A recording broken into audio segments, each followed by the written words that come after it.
Okay, let me go live and see if I'm audible, visible to everyone or not.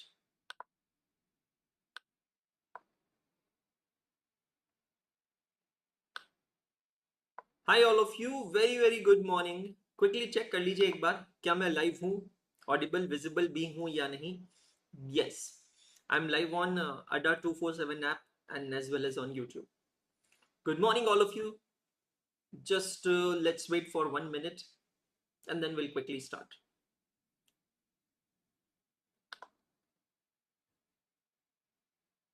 Good morning Akash. Good morning Lavijit. Good morning Rahul. Good morning Malini. Good morning all of you. Good morning Himanshu. Good morning Zeenat. Good morning Alfia. Good morning Prachi. Good morning Sakshi. Good morning Garima. Good morning Sapna. Karishma. Vidya. Pradnya. Priyanka. Ritesh. Priya Garg. Shivraj Rawat. Subhashri Sakla. Good mornings. Sanket. Good morning. Kushal Dinesh. Good morning. Good morning Beena Chauhan. Good morning all of you. Good morning Ronak Yadav. Good morning. Good morning Rishabh. So नमस्कार, good morning, सत श्री अकाल, आदाब. स्वागत है सभी का एकाग्रता CA intermediate की नई बैच में. नई बैच, एक नई शुरुआत. वो सभी बच्चे जिन्होंने जून 24 सीए फाउंडेशन क्लियर किया, my goodness, it's a very big achievement because बहुत ही कुछ लोग हैं उससे क्लियर कर पाए. जून 24 क्लियर किया आप लोगों ने और अब आप आए हैं सीए इंटरमीडिएट में. जिन बच्चों ने जून 24 क्लियर किया उनकी इंटरमीडिएट की एग्जामिनेशन आएगी कब? मई 2025 में. लेकिन ये जो कोर्स है, ये जो बैच है जो आज से चालू हो रहा है, 12 अगस्त से चालू हो रहा है, ये उन लोगों के लिए भी एप्लीकेबल है जिन लोगों को एग्जाम देनी है जनवरी 2025 में, क्योंकि हम लोग बैच काफी पहले कंप्लीट कर लेंगे. तो अगर आप जनवरी 25 एस्पायरेंट है तो भी आप ये बैच आराम से देख सकते हैं. कोई भी नया काम चालू करते हैं, माँ सरस्वती का आशीर्वाद लेते हैं. माता सरस्वती से मैं प्रार्थना करूंगा कि मुझे और मेरे सारे प्यारे प्यारे बच्चों पे अपना आशीर्वाद बनाए रखे, क्योंकि आज का हमारा ये पहला सेशन है. एक नई शुरुआत हम लोग यहाँ पर आज से यहाँ करने जा रहे हैं और इस नई शुरुआत का अंत भी इतना ही खूबसूरत होना चाहिए. आज के सेशन का एक बार मैं आप लोगों के सामने एक्शन प्लान रख देता हूँ. क्या होगा? अभी तक के सारे लेक्चर्स से बहुत अलग होगा, इसलिए पहले के कोई भी मिसकंसेप्शन अपने माइंड में मत रखिएगा. स्ट्रिक्टली पहले 45 मिनट के अंदर हम लोग सारी अदर डिस्कशन करने वाले हैं. We are going to open and welcome about intermediate course, about subject, about batch and the app. इसके बारे में पहले 45 मिनट में पूरा डिस्कशन खत्म कर लेने के बाद हम लोग स्ट्रेट अवे आज हमारी पढ़ाई चालू करेंगे आफ्टर 45 मिनट्स, मतलब 46 मिनट में, जहां पर मैं पहले तकरीबन आपके साथ 6 से 7 घंटे की रिवीजन लेने वाला हूं बेसिक्स ऑफ अकाउंटिंग की. तो दोस्तों, सीए इंटरमीडिएट के अंदर दो तरीके से बच्चे आते हैं. एक सीए फाउंडेशन पास करके आते हैं और दूसरा कुछ बच्चे डायरेक्ट एंट्री रूट से आते हैं.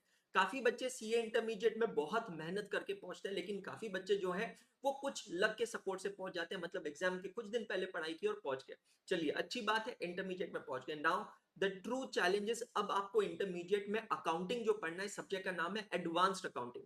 और एडवांस्ड अकाउंटिंग आप तभी पढ़ पाएंगे दोस्तों जब आपके बेसिक्स फंडामेंटल स्ट्रांग होंगे. तो ये बेसिक्स और फंडामेंटल को ब्रश अप करने के लिए, इसको वार्म अप करने के लिए पहले मैंने 6 से 7 घंटे यहाँ पर प्लान किया है आप लोगों के साथ बेसिक्स ऑफ अकाउंटिंग. ये बेसिक्स ऑफ अकाउंटिंग में even though we are going to see basics, but it will be incline toward C intermediate. तो आज ही के सेशन में हम लोग चालू करेंगे 46 मिनट से. जो भी बच्चे बाद में रिकॉर्डेड देख रहे हैं, अभी लाइव वालों के पास तो ऑप्शन नहीं है, जो भी बच्चे बाद में रिकॉर्डेड देख रहे हैं उन सभी बच्चों को मैं ये कहना चाहूंगा कि अगर आपको ये बेसिक्स की जरूरत नहीं है तो आप इसको जंप कर सकते हैं, इसको स्किप कर सकते हैं 46 मिनट पे. जो भी बच्चे मुझे ऐप पे देख रहे हैं, वेब पे देख रहे हैं, आपको मैं ऑडिबल विजिबल हूं? एक बार क्विकली मुझे कंफर्म कर दीजिए. सपना कह रही है कि वीडियो नहीं आ रही है. जस्ट गिव मी 2 मिनट्स, एक बार ये ऑडियो वीडियो चेक हो जाए तो फिर उसके बाद हम लोग स्टार्ट कर सकते हैं. यस. तो अगर किसी को भी कुछ ऑडियो वीडियो नहीं आ रही ना, एक बार आप किया कीजिए, अपने ऐप को क्रैश कर कर वापस रीस्टार्ट कीजिए, इट विल बी फिक्स्ड, है ना. Thank you all of you for confirmation. Thank you all of you, क्योंकि मेरे यहाँ पर भी दूसरे सिस्टम के अंदर यही क्लास चल रही है एज अ स्टूडेंट और उसमें परफेक्ट दिख रहा है, इसलिए मैं इतना कॉन्फिडेंट हूं. ठीक है. सो ये हमारा एक्शन प्लान रहेगा. नई शुरुआत कर रहे हैं और सीए फाउंडेशन पास होकर सीए इंटरमीडिएट में आ गए, एक नई शुरुआत कर रहे हैं. और ये नई शुरुआत में हम हमारी जिंदगी के सबसे महत्वपूर्ण लोगों को इसे डेडिकेट करते हैं. मैं डेडिकेट करता हूं मेरे गुरु को, CA doctor Shivaji Jaware sir को, मेरी नानी जी को, मेरे पेरेंट्स को, मेरी वाइफ सीए स्वाति अग्रवाल को, the biggest source of my motivation my son Vivaan, and you my wonderful friends, जिनकी वजह से मैं इतनी एनर्जी गेन कर पाता हूं, इतना मोटिवेशन गेन कर पाता हूं कि नहीं, जिंदगी में कुछ करना ही करना है. हमारा alma mater the institute of chartered accountants of India, जो हमें सर उठाकर जीने लायक बनाता है, जीने के काबिल बनाता है. क्विक इंट्रोडक्शन मेरे बारे में, मेरा नाम है CS अंशुल अग्रवाल। मैं चार्टर्ड अकाउंटेंट, कंपनी सेक्रेटरी हूं बाय प्रोफेशन और टीचर हूं बाय पैशन। मैं एकाग्रता का फाउंडर और डायरेक्टर हूं और अड्डा पे सीए वर्टिकल का डायरेक्टर हूं। दोस्तों, बिसाइड्स टीचिंग मैं ब्लॉगिंग करता हूं, मैं जो स्टॉक स्पीकर रह चुका हूं और एक मोटिवेटर हूं। मैं सीए फाउंडेशन में अकाउंटिंग पढ़ाता हूं, सीए इंटरमीडिएट में advanced accounting and cost and management accounting पढ़ाता हूं। वेल, अगर आप मेरे बारे में ज्यादा जानना चाहते हैं तो बैच के एंड तक जान लेंगे, बहुत लंबा समय है। और 3 सक्सेस मंत्रास है मेरे जिसको मैं फॉलो करता हूं, पेशेंस, ट्रस्ट और सेल्फ रिलायंस। और सभी बच्चों से रिक्वेस्ट करूंगा कि आप भी इन सक्सेस मंत्रास को डीपली फॉलो करें। Trust me, it will literally change your life. सबसे पहले तो मैं आप लोगों को कॉन्ग्रेचुलेट करना चाहूंगा, वो सभी बच्चे जिन्होंने सीए फाउंडेशन जून 24 की एग्जाम क्रैक की है। मां कसम दोस्तों, एक अलग ही लेवल की अचीवमेंट है, एक अलग ही लेवल की फीलिंग है। बिकॉज सीए फाउंडेशन जून 24 का रिजल्ट बहुत कम लगा और इतने कम रिजल्ट के अंदर पास होना एक बहुत बड़ी अचीवमेंट है, बहुत बड़ी उपलब्धि। और आप लोगों ने इसे क्रैक किया है ना, तो kudos to you guys, absolutely amazing। मतलब there cannot be any much more fantastic thing than this कि आप लोगों ने सीए फाउंडेशन जून 24 को क्रैक किया है। और ये वाली जो चीज है ना, ये आप अपनी पूरी लाइफ इसे चेयर करने वाले हैं, अप्रिशिएट करने वाले हैं, चेरिश करने वाले हैं कि हम उस अटेम्प्ट के बच्चे हैं, हम उस अटेम्प्ट के फाउंडेशन के बच्चे हैं जिसका रिजल्ट अभी तक सबसे लोएस्ट लगा था। And trust me guys, mark my words, मुझसे आप डेटा ले लीजिएगा, सीए फाउंडेशन का जून 24 का रिजल्ट अभी तक का सबसे लोएस्ट रिजल्ट रहा। जहां पर पहली एग्जाम मई 2018 में हुई, तब से लेकर अभी तक इतना लोएस्ट रिजल्ट कभी नहीं आया। So kudos to you guys and this shows, this proves कि यार आप लोगों में ये कैपेबिलिटी कि आप इसी तरीके से मई 25 के एग्जाम को फोड़ के आ सकते हो। करेक्ट। चलिए, जैसे कि मैंने कहा, सबसे पहले हम लोग एक ब्रीफ डिस्कशन कर लेते हैं हमारे कोर्स के बारे में, सीए इंटरमीडिएट कोर्स के बारे में। आज के लेक्चर में बहुत सारी जानकारी मिलेगी, जिसको उसकी जरूरत नहीं है, रिकॉर्डेड देखने वाले बच्चों को सबको मैं कहना चाहता हूं, स्किप मार भाई 46 मिनट पे, ठीक है। Good morning Harshita.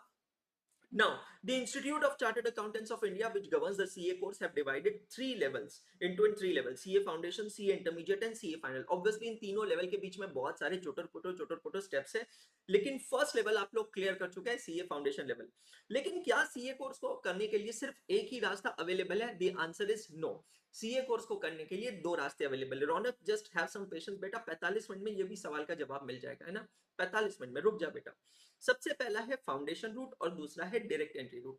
अब इसको समझिएगा, फाउंडेशन रूट का मतलब क्या होता है? ये वो रास्ता होता है जिसमें बच्चे सीए फाउंडेशन के थ्रू सीए कोर्स में एंट्री करते हैं। मतलब आप लोग, मैक्सिमम आप में से ऐसे लोग हैं जो फाउंडेशन रूट के थ्रू आए हैं। मतलब आप लोगों की फाउंडेशन की एग्जाम आपने दी, उसको पास करके फिर आप इंटरमीडिएट में। और दूसरा होता है डायरेक्ट एंट्री रूट। ये रास्ता उन लोगों के लिए जो ग्रेजुएट हो चुके हैं या फिर ग्रेजुएशन फाइनल ईयर में, मतलब second year BCom, BBA, BSc में है और फिर वो सीए करना चाहते हैं, तो उन लोगों को सीए फाउंडेशन एग्जाम देने की जरूरत नहीं है। वो सीधा सीए इंटरमीडिएट में एंट्री ले सकते हैं, उसको कहते हैं direct entry route. Well, really speaking, ये दोनों रास्ते अलग अलग है, लेकिन आकर दोनों को मिलना एक ही जगह पे है। मतलब आज की हमारी इस बैच में, मतलब सीए इंटरमीडिएट की बैच में, इंटरमीडिएट के अंदर कुल मिलाकर 6 पेपर्स हैं आप लोगों के, ठीक है। बहुत सारी जानकारी है और जो नहीं है वो आपको आज के इस फर्स्ट 45 मिनट्स में मिल जाएगी, ठीक है। क्या है? सबसे पहला पेपर है एडवांस्ड अकाउंटिंग 100 मार्क का। सेकंड पेपर है corporate laws, LLP and other laws 100 mark. Taxation 100 mark. Cost and management accounting 100 mark. Auditing and ethics 100 mark. और financial management and strategic management 100 mark. तो कुल मिलाकर अगर आप यहाँ देखेंगे तो आपकी एग्जाम है टोटल 600 मार्क की। दोस्तों, 600 मार्क की एग्जाम में पासिंग क्राइटेरिया 40% आपको हर एक सब्जेक्ट में चाहिए और 50% आपका एग्रीगेट होनी चाहिए। एग्जामिनेशन जो है now it will be conducted thrice a year, in the month of January, in the month of June, मई और जून, and in the month of September. तो एग्जाम साल में 3 बार होने वाली है। अब यहाँ पर एक सिंपल सी चीज समझिएगा कि जनरली एग्जामिनेशन 15 दिन तक चलती है, अल्टरनेटिव डे पेपर्स होते हैं, और एग्जाम के बाद और रिजल्ट से बीच में 45 से 50 दिन का गैप होता है। तो आपको यहाँ पे एक कैलकुलेशन माइंड में रखना है, ठीक है। देखिए, आप एक one of the most toughest exam को अपियर करने जा रहे हैं, तो जब one of the most toughest exam को अपियर करने जा रहे हैं बेटा, तो आपके माइंड में एक स्ट्रैटेजी होनी चाहिए। और स्ट्रैटेजी सिर्फ उस सिचुएशन की नहीं होनी चाहिए कि अगर मैं पास हो गया तो क्या। कहीं ना कहीं बैक ऑफ द माइंड में आपको ये भी एक चीज की स्ट्रैटेजी रखनी है कि what if I get unsuccessful. तो जैसे कि मैंने कहा, 3 एग्जाम्स एक साल में होती है, एग्जाम्स 15 दिन तक चलती है और एग्जाम्स खत्म होने के बाद 45 से 50 दिन, 45 टू 50 डेज लगता है रिजल्ट आने में। अब आपको यह समझना है कि अगले अटेम्प्ट में आपके पास ड्यूरेशन कम हो गया, समझिएगा। तो सपोज मैं एग्जांपल लेता हूं, आप लोगों का केस लेता हूं, मई 25 की एग्जाम है आपकी। मई 25 की आपकी एग्जाम खत्म हो जाती है, मान के चलिए तकरीबन तकरीबन 25 मई तक, है ना, 20 से 25 मई तक एग्जाम खत्म होगी, 20 मई ले लेते हैं। तो अब मई के बचे 10 दिन, उसके बाद जून के 30 दिन, और फिर जुलाई में जब आप पहुंचेंगे तो फर्स्ट 10 डेज ऑफ जुलाई में आप अपना रिजल्ट एक्सपेक्ट कर सकते हैं। दोस्तों पहले 10 दिन में जुलाई में जब आपका रिजल्ट आप आएगा, उसके बाद आपके अगला जो अटेम्प्ट आएगा वो आएगा सितंबर में, और उसके लिए आपके पास बचेंगे टेक्निकली 45 से 55 डेज।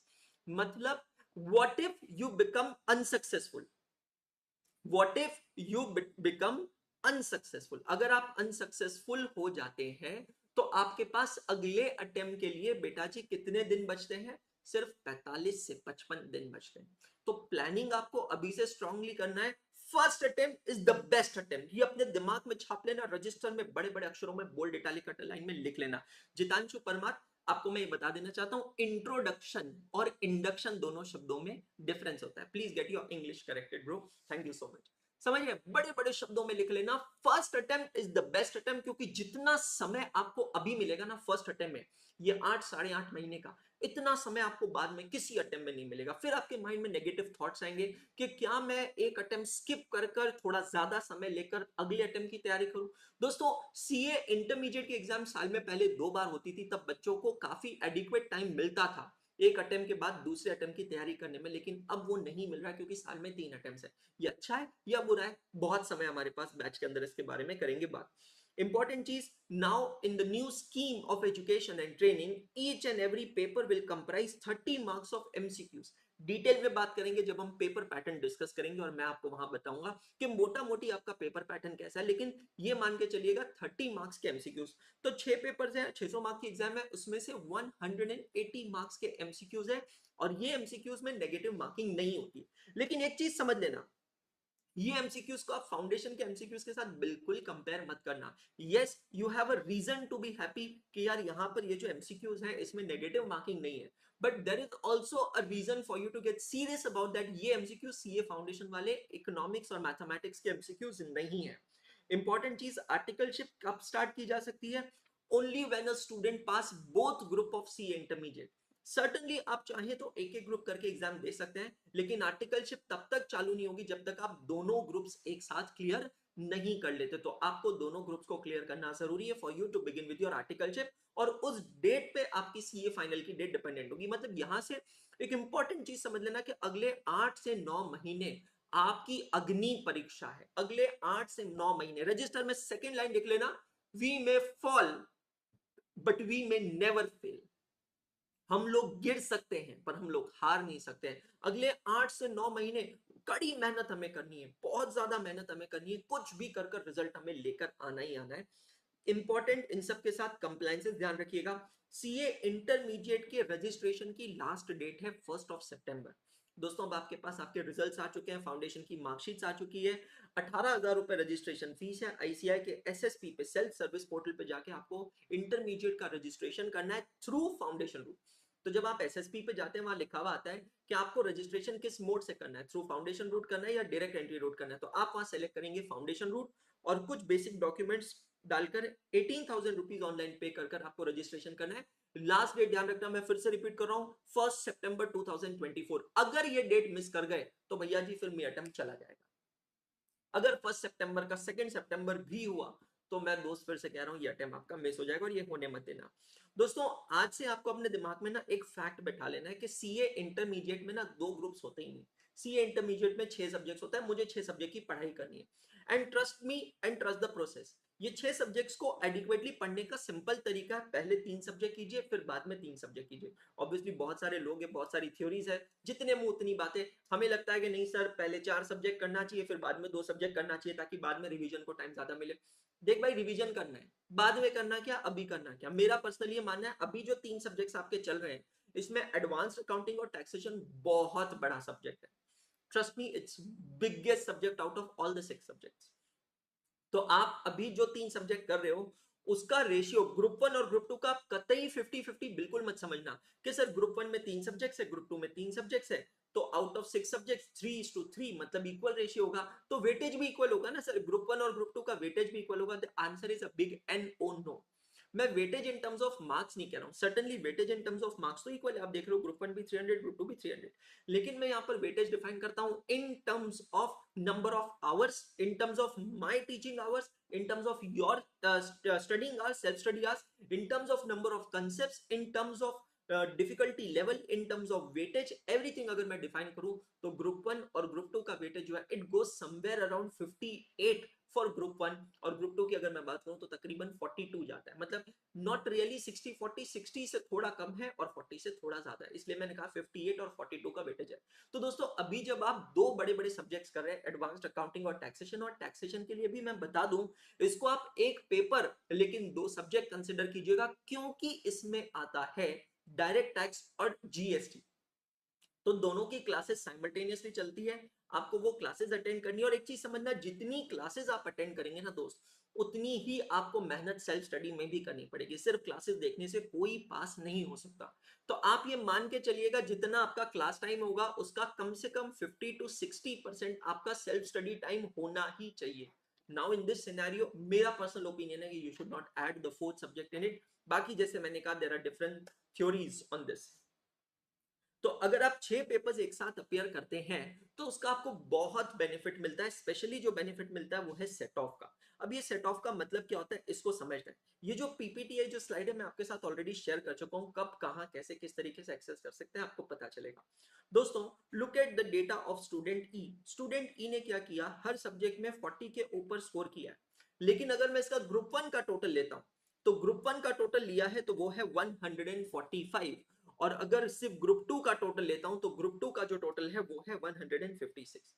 अब समझिएगा, अगर इंडिविजुअल ग्रुप वाइज मैं रिजल्ट निकालता हूं, क्या कहा मैंने, अगर मैं इंडिविजुअल ग्रुप वाइज रिजल्ट निकालता हूं तब तो ये बच्चे का रिजल्ट ग्रुप 1 का फेल होना चाहिए, बिकॉज इंस्टीट्यूट कहती है कि एग्रीगेट जो है वो 50% के ऊपर होना चाहिए, और ग्रुप 1 के 3 पेपर मतलब 300 मार्क का 50% होता है 150 मार्क, और 150 की जगह उसको 145 मिले तो आइडियली ग्रुप 1 में इसका रिजल्ट फेल होता है और ग्रुप 2 में इसका रिजल्ट पास होता है बिकॉज ही गॉट 156 मार्क्स। लेकिन अगर ये बच्चा दोनों ग्रुप्स एक साथ देता है, मतलब ही appear for all the 6 papers together, तो इंस्टीट्यूट इसका जो एग्रीगेट है वो इंडिविजुअली ग्रुप वाइज ना निकालकर टोटल 6 पेपर्स का एग्रीगेट निकालेगा, मतलब 600 मार्क में से इंस्टीट्यूट क्या चेक करेगा, क्या इस बच्चे को 300 मार्क्स मिले हैं क्या, और यहां पे उसका आंसर है हाँ, तो इसका रिजल्ट आएगा group 1 also pass, group 2 also pass, both group pass. इसको कहते हैं कंसेप्ट ऑफ सेट ऑफ। क्या कहते हैं बेटा जी, it is known as the concept of set off. तो जब आप 6 पेपर्स एक साथ देते हैं तो आपको दो बड़े बेनिफिट्स जो मिलते हैं, वो दो बड़े बेनिफिट्स है, पहला है सेट ऑफ का बेनिफिट मिलता है और दूसरा you are eligible for merit ranking. तो इस चीज को आपको रखना है ध्यान, इंपॉर्टेंट है। अगर किसी भी पेपर में आपको 60 प्लस मिलता है तो वो पेपर आपका एग्जाम्प्ट हो जाता है, मतलब इंस्टीट्यूट मानती है कि आप उस पेपर के अंदर ना एक्सपर्ट, और अगले अटेम्प्ट में बेटा जी आपको वो पेपर वापस देने की जरूरत नहीं पड़ती है। तो आई होप ब्रीफ डिस्कशन जो हमने किया था अबाउट द कोर्स वो आप लोगों को समझ में आया होगा। बाकी जैसे मैंने कहा कोई भी सवाल है तो we can take it up over the period of the batch. Second, about subject, सबसे इंपॉर्टेंट पेपर नंबर 1 के बारे में मैं आज बात करूंगा। आज मैं कॉस्ट अकाउंटिंग के बारे में बात ही नहीं करूंगा क्योंकि मेरे दो पेपर्स है, ठीक है। Paper number 1 about advanced accounting. My dear friends, मैंने आपसे कहा था कि पूरे 6 पेपर्स में से out of all the 6 papers the two biggest papers are advanced accounting and taxation. Understand, advanced accounting and taxation. जनवरी 25 की लास्ट डेट रजिस्ट्रेशन की ऑलरेडी खत्म हो गई है। अगर आप रिपीटर हैं तो आपको रजिस्ट्रेशन करने की जरूरत नहीं, अगर आप रिपीटर हैं आपको सिर्फ एग्जाम फॉर्म भरना होगा, और एग्जाम फॉर्म अभी तक आए नहीं है जनवरी 25 के लिए। क्लियर, रजिस्ट्रेशन एक ही बार करना होता है, एक बार रजिस्ट्रेशन करते हैं उसकी वैलिडिटी 4 से 5 साल की होती है, और फिर आपको जब जब भी एग्जाम देनी है आपको सिर्फ एग्जाम फॉर्म भरने होते हैं, रजिस्ट्रेशन बार बार नहीं करना होता है। Registration is to be done only and only once, that's important. तो जैसे कि मैंने कहा पहला पेपर जो एडवांस्ड अकाउंटिंग, ये आपके लिए सबसे ज्यादा स्ट्रेस्ड पेपर होता है, बिकॉज इस पेपर के अंदर आप पूरे 6 पेपर्स का प्रेशर कैरी करते हैं अपने साथ। ट्रस्ट मी गाइस, मैंने आपसे कहा था कि दो सबसे बड़े सब्जेक्ट है advanced accounting and taxation. Old syllabus के अंदर टैक्सेशन पूरे 6 में से सबसे बड़ा सब्जेक्ट हुआ करता था, लेकिन अब नए सिलेबस में advanced accounting is the biggest out of all 6 subjects. Yes, you heard me right.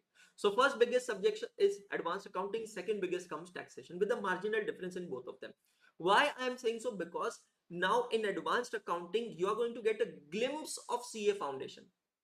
The accounting that you're going to study at intermediate level is very different from that what you have studied at 11th 12th level, accounting, bookkeeping and accountancy, that you have studied at CA foundation level, because यहाँ पर पूरा focus जो है वो companies पे है और पूरा फोकस अकाउंटिंग स्टैंडर्ड्स पे है। इस चीज का ध्यान रखना है। कंप्लीट फोकस इंस्टीट्यूट है शिफ्टेड ऑन अकाउंटिंग स्टैंडर्ड। मतलब मैं आपको ये बता दूं कि अभी का जो नए सिलेबस का इंटरमीडिएट का एडवांस्ड अकाउंटिंग का सिलेबस है guys, it is nothing but old syllabus CA final financial reporting syllabus. तो पुराने सिलेबस में जो फाइनल का सिलेबस था बस वही जाकर अब इंटरमीडिएट का सिलेबस यहां बन गया है। तो जब देखो मैं डरा नहीं रहा हूं, मैं समझा रहा हूं।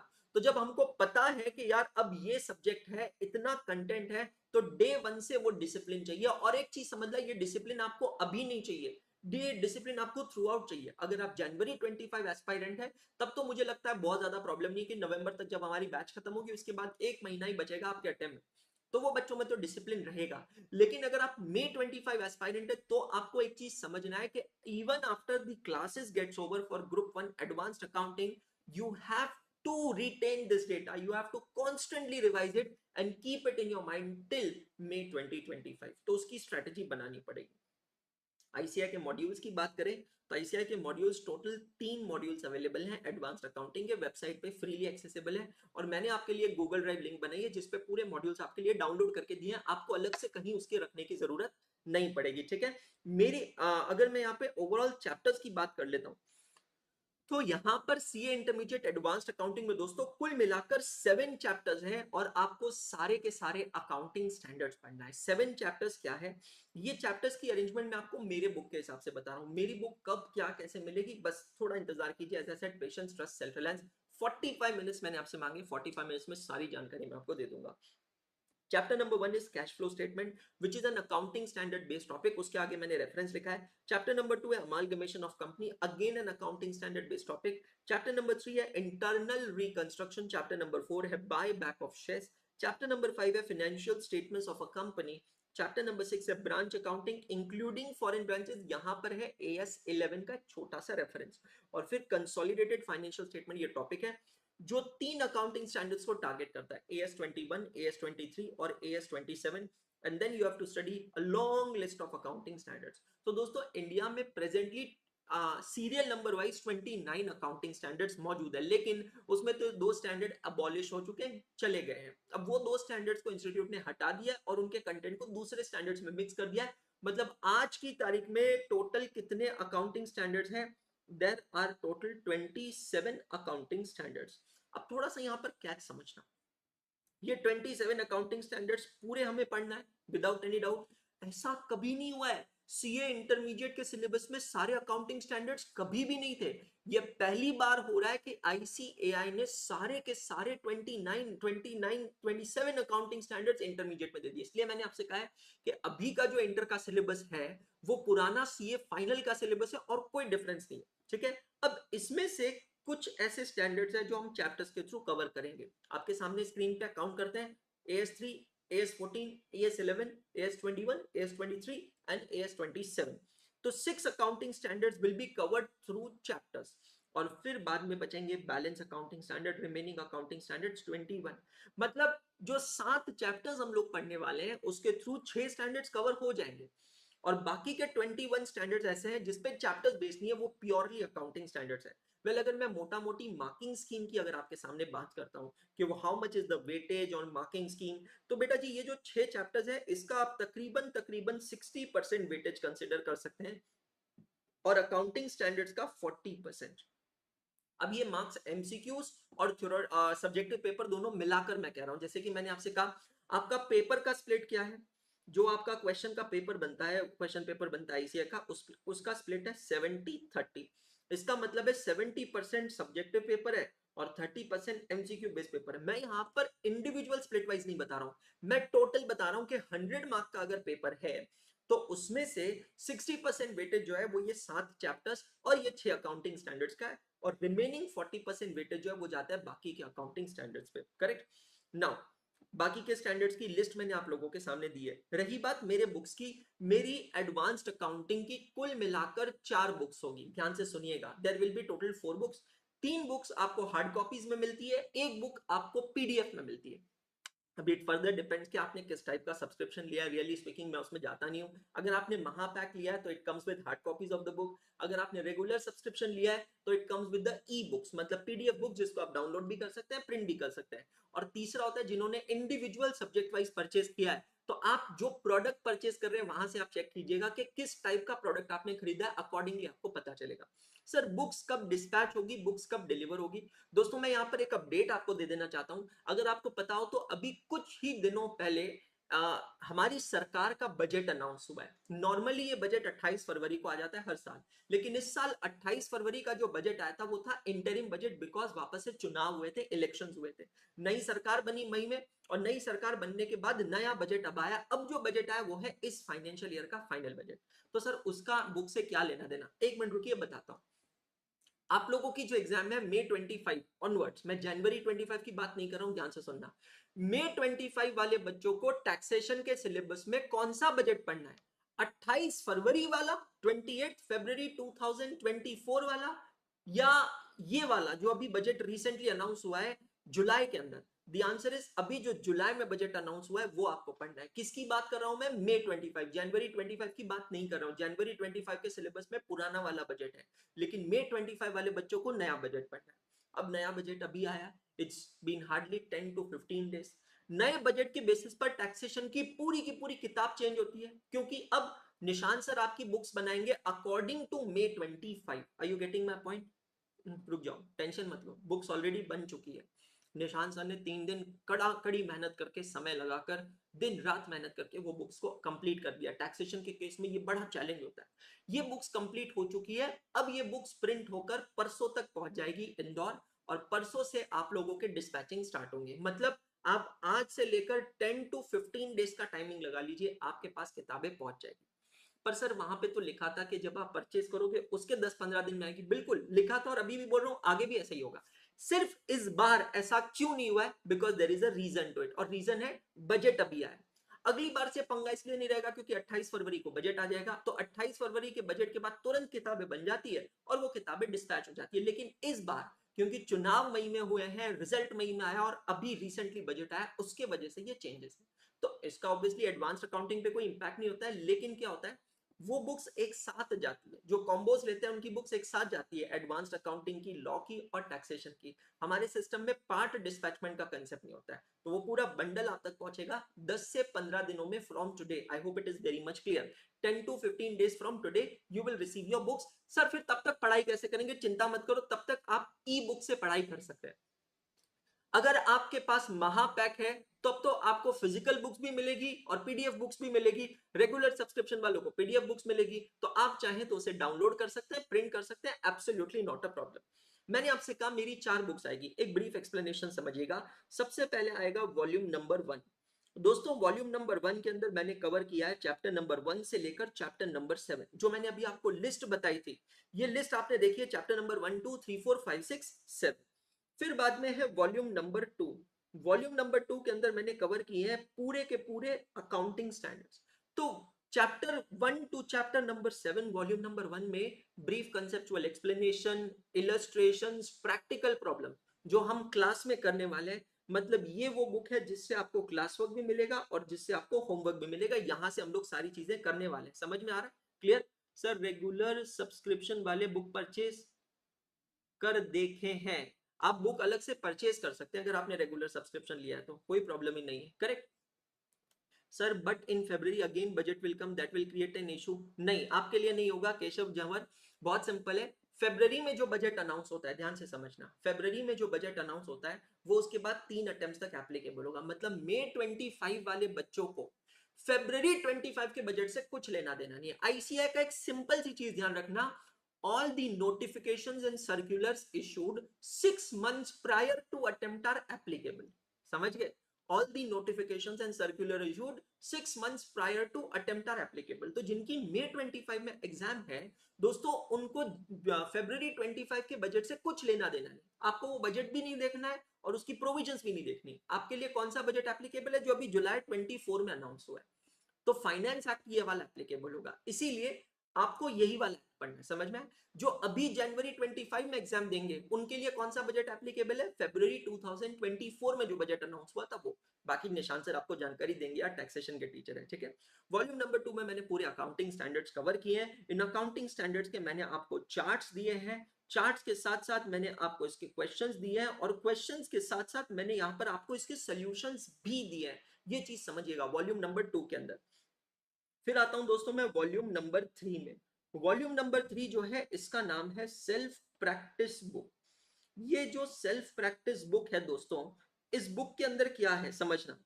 सेल्फ प्रैक्टिस बुक में मैंने आपको पहले 7 चैप्टर्स और उसके बाद जितने भी अकाउंटिंग स्टैंडर्ड्स है, इन सारे अकाउंटिंग स्टैंडर्ड्स का एक कंपाइलेशन दिया है। तो आप इसको कंपाइलर भी कह सकते हैं।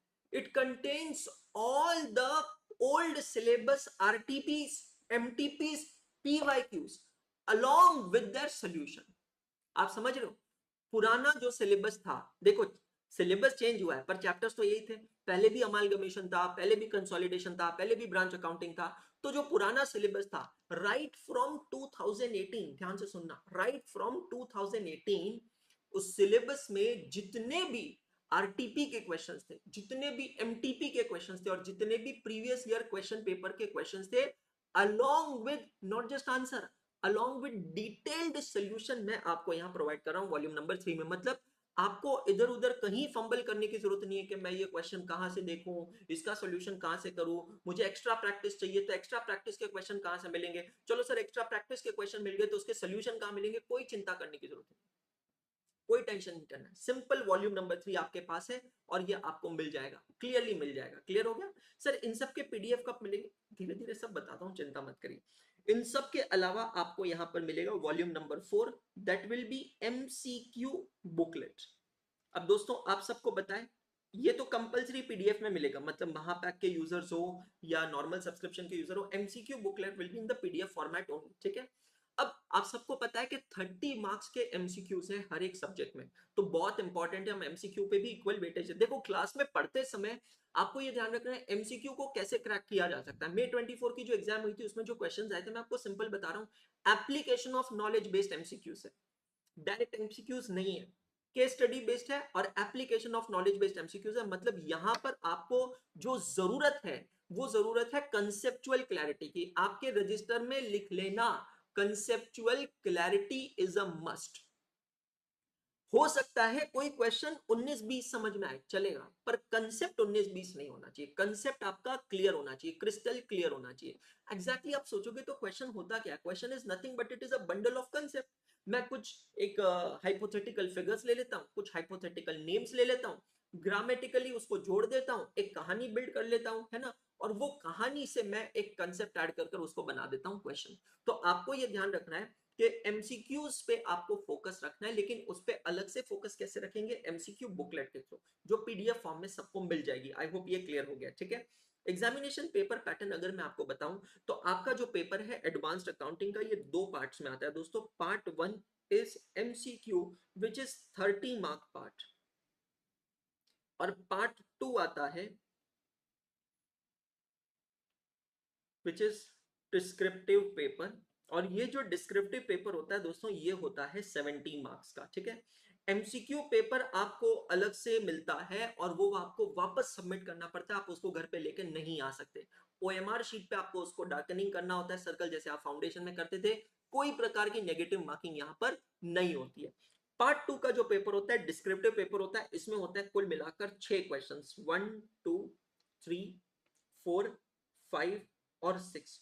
और दोस्तों इन 6 क्वेश्चंस में हर एक क्वेश्चन जो है वो होता है 14 मार्क ईच का। मतलब अब अगर आप यहाँ टोटल मार्क्स देखेंगे तो 14 इंटू 6 दिस बिकम्स 84 मार्क, और यहां पर 30 मार्क।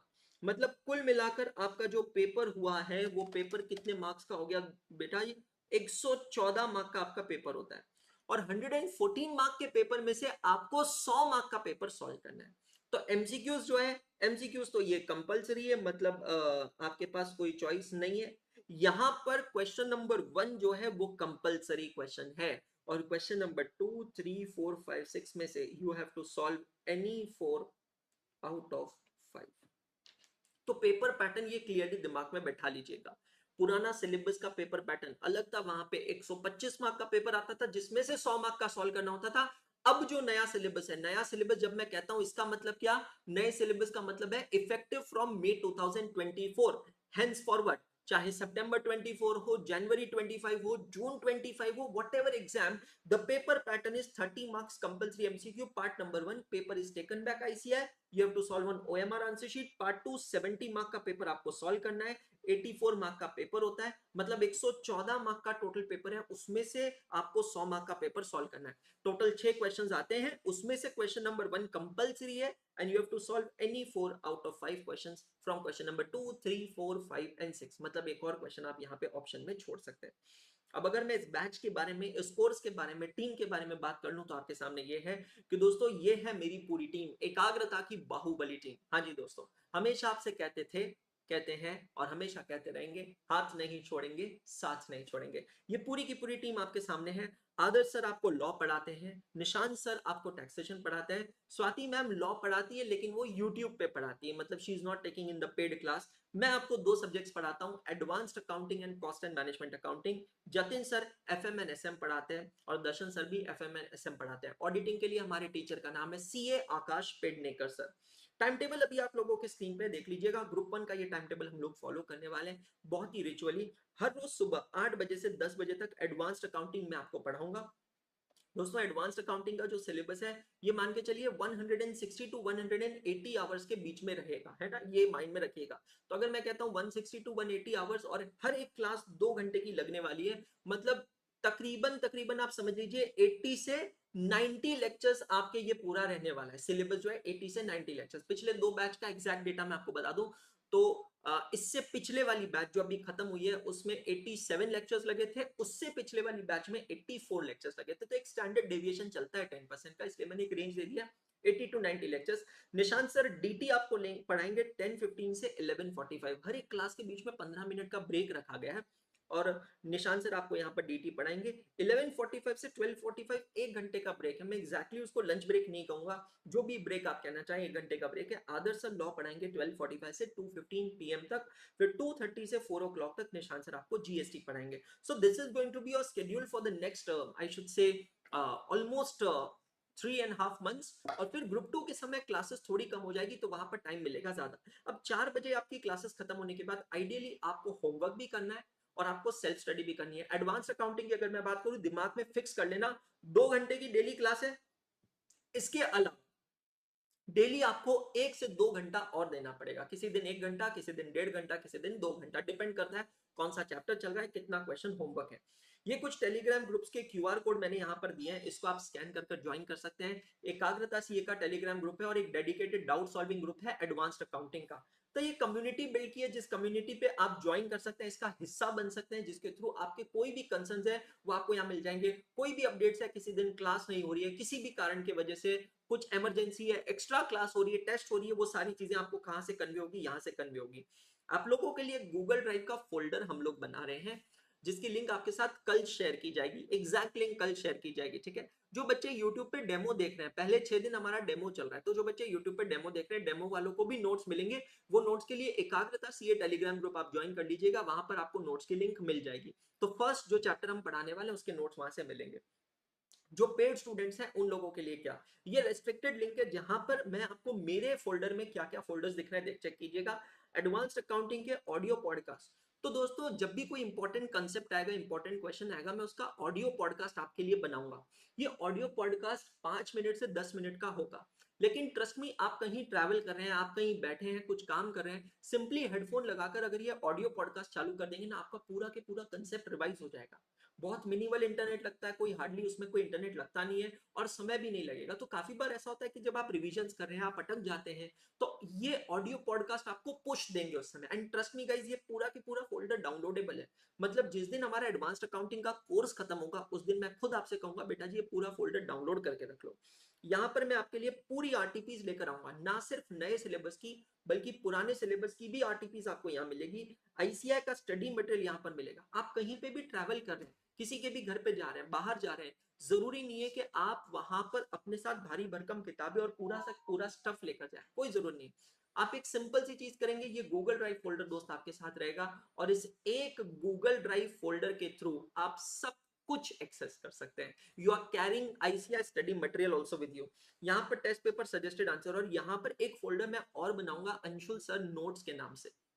जो भी मेरे नोट्स हैं वो भी पीडीएफ में आपको यहाँ पर मिलेंगे। और इतना ही नहीं, नोट्स के साथ सोल्यूशन भी, मतलब जो मैं यहाँ पे आपके सामने अभी लिख रहा हूँ आईपैड की स्क्रीन पे, चैप्टर खत्म हो जाने के बाद इसी कंटेंट को मैं पीडीएफ बनाकर आपके साथ शेयर कर दूंगा। तो whatever I am explaining in class, whatever I am writing in class, it will reach to you.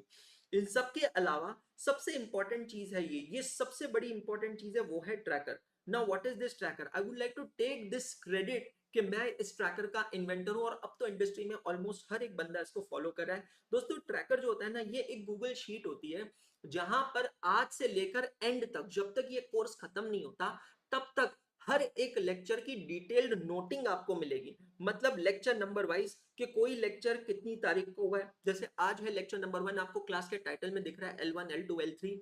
ये लेक्चर की तारीख क्या है, इसका ड्यूरेशन क्या है, कितने मिनट्स का हुआ है, उसके बाद में इस लेक्चर में मैंने कौन सा चैप्टर कवर करवाया, पूरा एक डिटेल स्टडी प्लानर आप लोगों के साथ शेयर है। और सिर्फ प्लानर नहीं है, ये एक्चुअल है आपके साथ शेयर है, समझना, ठीक है। Thank you so much. अब यहां पर मैं उसका ब्रीफ लिखूंगा कि ये जो लेक्चर नंबर 1 है इसमें मैंने एग्जैक्टली पढ़ाया क्या। जैसे आज के लेक्चर में मैं लिखूंगा कि फर्स्ट 45 मिनट जो है I have explain about the course, about the batch, and then from 46 minute I have started teaching basics of accounting. समझ में आ रहा है? तो ये ट्रैकर बहुत ज्यादा हेल्पफुल होगा, सिर्फ उन बच्चों के लिए नहीं जो लाइव देख रहे हैं, बट मोर इंपॉर्टेंट उन बच्चों के लिए जो बाद में रिकॉर्डेड देख रहे हैं। ट्रस्ट में ये ट्रैकर आपके लिए हेल्पफुल होगा, सिर्फ अभी नहीं जब आपकी क्लासेस चल रही है, बल्कि बाद में भी जब आप सेल्फ स्टडीज करने बैठेंगे। इमेजिन कीजिए आप अपने घर पे बैठे हैं, बैचेस खत्म हो गई, सेल्फ स्टडीज कर रहे हैं और एकदम से कहीं क्लिक नहीं होता है कि मुझे एक पर्टिकुलर क्वेश्चन का सोल्यूशन देखना है। तो अब मेरे पास क्या ऑप्शन है? अगर ये ट्रैकर मेरे पास नहीं होता था तो मुझे पन्ने पलटा पलटा के चेक करना पड़ता था कि मेरा इस क्वेश्चन का सोल्यूशन कहां पर है, and it would have really taken lot of time. ये ट्रैकर जो है ना, ये आपके लिए काफी हेल्पफुल होगा। मैंने इस ट्रैकर को प्रिंटेबल बनाया, अभी नहीं, जब लेक्चर एंड हो जाएगी आप इसको प्रिंट करके अपने रजिस्टर में पेस्ट कर लीजिएगा। बस मैं आपसे रिक्वेस्ट करूंगा, ये सारी स्ट्रेटेजीज आपके साथ शेयर करूंगा। इतना ही नहीं, टेलीग्राम ग्रुप की लिंक नीचे मिल जाएगी, कुछ इंपॉर्टेंट वीडियोस की लिंक है। मतलब रिवीजन लेक्चर्स आपके लिए बना के रखें और उसको ढूंढने की जरूरत नहीं है, सब कुछ एक जगह आपके पास। अगर आपके माइंड में कभी आए कि सर देखो ये बात अभी की नहीं हो रही है, हम लोग बात कर रहे हैं टिल योर एग्जामिनेशन, गाइस समझना। एंड जब मैं कहता हूं till your examination, you must have a mindset of 2 to 3 attempts. मैं ये नहीं कह रहा हूं भगवान करे आप फर्स्ट अटेम्प्ट में निकल जाए, पर माइंडसेट रखिए 2-3 अटेम्प्ट का। तो आपको कभी ऐसा है कि यार मैं बिल्कुल ब्लैंक हो गया हूं, एक टॉपिक मुझे नहीं आता है, काश मुझे एक अंशुल सर का सेशन मिल जाए जहां पर एक सेशन में मैं पूरे टॉपिक को रिवाइज कर सकूं। है ना मेरे दोस्त? ये देख तेरे पास यहाँ नीचे लिस्ट बनी हुई है ट्रैकर में, कैश फ्लो स्टेटमेंट, बस यहां पर क्लिक करो, आपको एक सेशन मिल जाएगा। एक वीडियो में एक सेशन में पूरा चैप्टर मैंने रिवाइज करवाया। Amalgamation, internal reconstruction, branch accounting, consolidation, मतलब जितने भी चैप्टर्स हैं उन सभी चैप्टर्स की आपको डिटेल्ड वीडियोस यहां पर मिल जाएगी इन वन सिंगल वीडियो। इतना ही नहीं, जो महापैक के हमारे सब्सक्राइबर्स हैं, जितने भी महापैक के हमारे लर्नर्स हैं, महापैक के सब्सक्राइबर्स हैं, आई थिंक आपको ये भी पता है कि आप लोगों को इसके साथ साथ पिछली बैच की, रेगुलर बैच की रिकॉर्डेड वीडियोस भी मिल रही है। समझ रहे?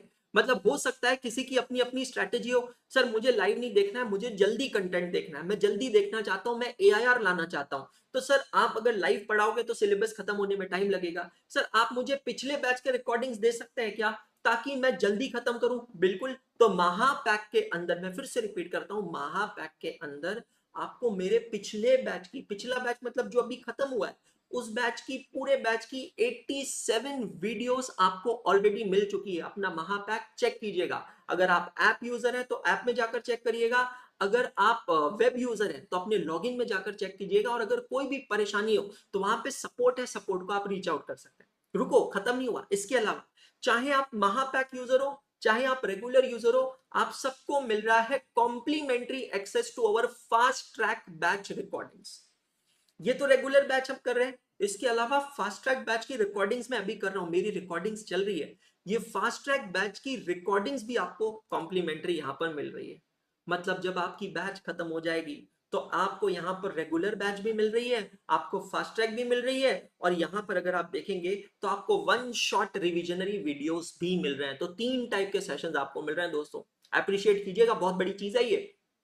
रेगुलर लेक्चर्स, फास्ट ट्रैक और वन शॉट, ये तीनों। मतलब आपको लास्ट तक कोई परेशानी की जरूरत ही नहीं, सर क्या करेंगे कैसे करेंगे। 44 मिनट्स हो चुके हैं, 5-6 मिनट और लगेंगे।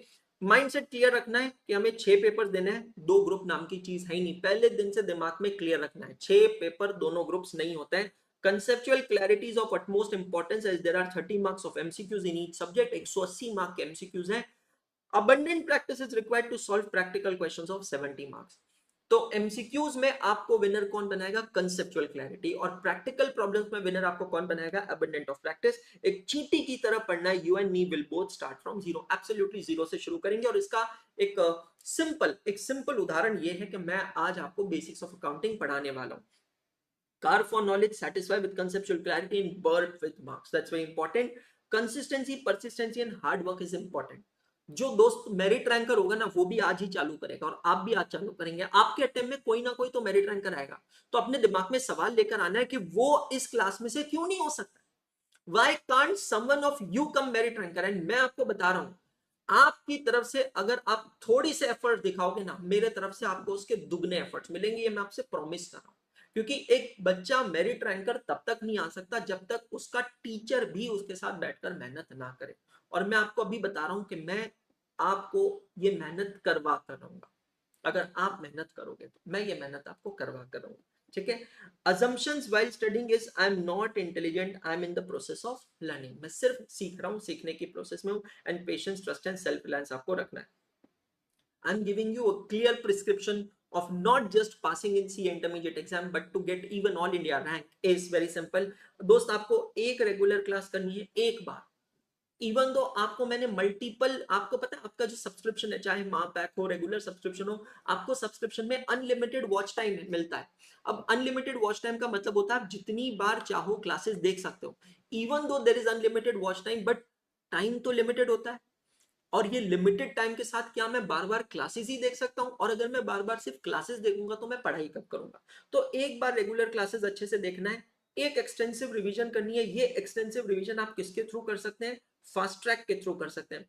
दोस्तों जहां मैंने आपको बताया कि मेरी रेगुलर क्लासेस 160 से 180 आवर्स की है, आपको जान के बड़ी हैरानी होगी कि मेरी फास्ट ट्रैक बैच जो है वो 75 टू 85 आवर्स की है। मतलब 75 से 85 घंटे में मैं पूरा फास्ट ट्रैक आपका करवा लूंगा। उसके बाद एक डिटेल रिवीजन, ये एक डिटेल रिवीजन कहां से हो जाएगी आपकी? वन शॉट रिवीजन के थ्रू। और ये तीनों कंटेंट मैं आपको दे रहा हूं, ये तीनों कंटेंट आपको मिल रहा है। रेगुलर बैच भी मिल रहा है, फास्ट ट्रैक भी मिल रहा है, वन शॉट भी मिल रहा है। फास्ट ट्रैक सबको मिल रहा है, चाहे महापैक वाला बच्चा हो, चाहे रेगुलर सब्सक्रिप्शन वाला बच्चा हो। समझ में आ रहा है? लेकिन महापैक वाले को एक्स्ट्रा क्या मिलेगा? सर मैं क्लासेस जल्दी खत्म करना चाहता हूँ, सबकी अपनी स्ट्रैटेजी हो सकती है। सर आपने कहा कि जैसे हमारा टारगेट है नवंबर तक हम ग्रुप 1 खत्म करेंगे, समझ में आ रहा है? सर अगर नवंबर तक हम ग्रुप 1 खत्म करेंगे तो सर मेरे को रिवीजन में टाइम कब मिलेगा? सर अगर मेरे पास रिकॉर्डिंग्स होगी ना तो मैं 1.5x पे भगा के देख लूंगा और मैं जल्दी खत्म कर लूंगा। सर मे बी मैं 1 महीना पहले कर लूंगा। तो उन लोगों के लिए महापैक बना है जहां पर उनको इमीडिएटली प्रीवियस बैच के रिकॉर्डेड वीडियोस भी दिए गए रेगुलर बैच के। तो आप अगर चाहो तो आगे खत्म कर सकते हो। वानी मैंने ऑलरेडी क्यूआर कोड शेयर किया था, वही ग्रुप्स है, ठीक है। उसके बाद समराइज रिवीजन आपको करनी है 2-3 बार। सेक्शनल टेस्ट मतलब इंडिविजुअल सब्जेक्ट वाइज की सेक्शनल टेस्ट, कुछ कुछ चैप्टर्स पे टेस्ट आपको देनी है, 3 से 5 टेस्ट देनी है मिनिमम हर एक सब्जेक्ट की। और फुल सिलेबस का टारगेट रखिएगा 1 से 3 टेस्ट का। जो बच्चा रैंक लेके आना चाहता है उसको मैं अभी से ही एक कैलकुलेशन बता देता हूं, दिमाग में रख लेना कि मुझे 150 टेस्ट देनी है। मैं एक सब्जेक्ट की नहीं बात कर रहा हूं। रैंक कब आएगी? जब आप दोनों ग्रुप्स देंगे, पूरे 6 पेपर देंगे।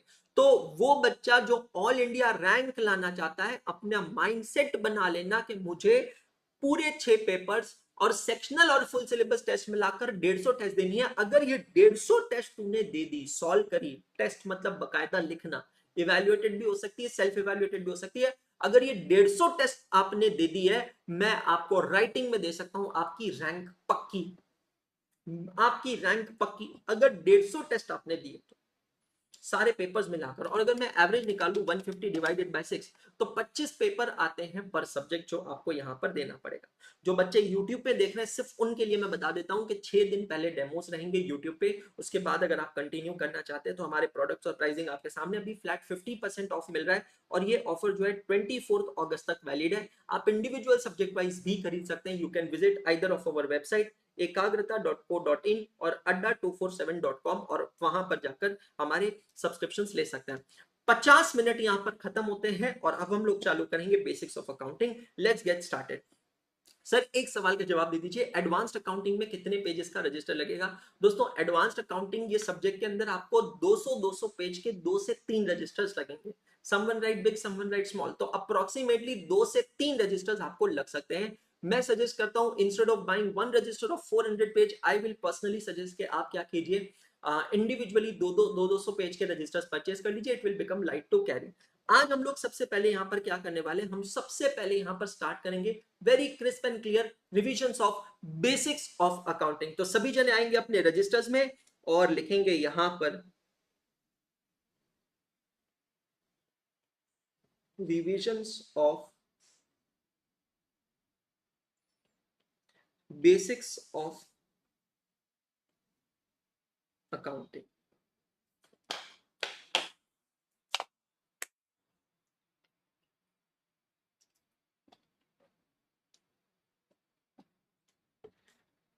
आकाश भाई, हर्षिता जी, सेशन को शुरुआत से देख लेना, आपको सारे आंसर मिल जाएंगे। मैंने आपसे कहा है कि ई बुक्स जो है आपको गूगल ड्राइव के फोल्डर में मिल जाएगी। गूगल ड्राइव के फोल्डर की लिंक जो है आपके साथ कल शेयर हो जाएगी। अभी मैं आपको दिखा देता हूं, आपको अगर स्क्रीन पे दिख रहा होगा बेटा जी, ये मेरा गूगल ड्राइव का फोल्डर है, एग्जैक्टली जो आपको दिखेगा। इसमें सबसे पहला फोल्डर आपको दिख रहा है advanced accounting Anshul sir notes, जिसको आप क्लिक करेंगे तो जब आप उसको क्लिक करेंगे तो उसके अंदर आपको दो फोल्डर्स दिखेंगे, Anshul sir's books and Anshul sir's book solution. Book solution मतलब जो अभी मैं क्लास में आपके सामने सॉल्व करूंगा, इसके पीडीएफ आपको मिलेंगे। जब आप पहले फोल्डर में जाएंगे अंशुल सर बुक में ऑलरेडी 3 चैप्टर्स वहां पे अपलोडेड है, टोटल 7 चैप्टर्स हैं। 3 चैप्टर्स ऑलरेडी अपलोड हो चुके हैं, जिसको आप डाउनलोड भी कर सकते हैं, प्रिंट भी कर सकते हैं। Cash flow statement, amalgamation and internal reconstruction, correct. अधिक जानकारी के लिए मंडल आपले आभारी है। जय महाराष्ट्र। बेसिक्स ऑफ अकाउंटिंग से शुरू करते हैं। जैसे कि मैंने कहा बेसिक्स ऑफ अकाउंटिंग प्लस यहां पर एम्फोसिस फोकस मैं किस पे रखूंगा, इंटरमीडिएट के ऊपर। दोस्तों एक सिलेबस का ओवरव्यू करते हैं। मैं फिर से बता रहा हूं, मैं जो भी पढ़ाऊंगा अकाउंटिंग जैसे भी पढ़ाऊंगा वहां पर एक सिंपल अजम्पशन रहेगा कि आपको कुछ नहीं आता है, ठीक है, क्योंकि यहां पर क्लास में बच्चा हर एक स्ट्रीम से हो सकता है। You can be from science, you can be from commerce, you can be from arts, और you can not be from anywhere, ठीक है। एक कंपैरिजन यहां पर करते हैं कि what we have studied versus what we have to study. तो मैं यहां पर लिखता हूं 11th एंड 12th कॉमर्स, फिर मैं यहां पर लिखता हूं सीए फाउंडेशन, और फिर मैं यहां लिखता हूं सीए इंटरमीडिएट। अब इन तीनों लेवल पर एडवांस्ड अकाउंटिंग क्या है, कैसे है, कितना है, एक ब्रीफ ओवरव्यू में आपको देता हूं।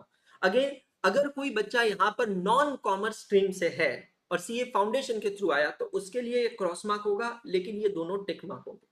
अगर कोई बच्चा यहाँ डायरेक्ट एंट्री रूट से है तो उसके लिए, और डायरेक्ट एंट्री रूट में भी नॉन कॉमर्स है तो उसके लिए ये भी क्रॉस मार्क, ये भी क्रॉस मार्क, सिर्फ ये टिक मार्क होगा।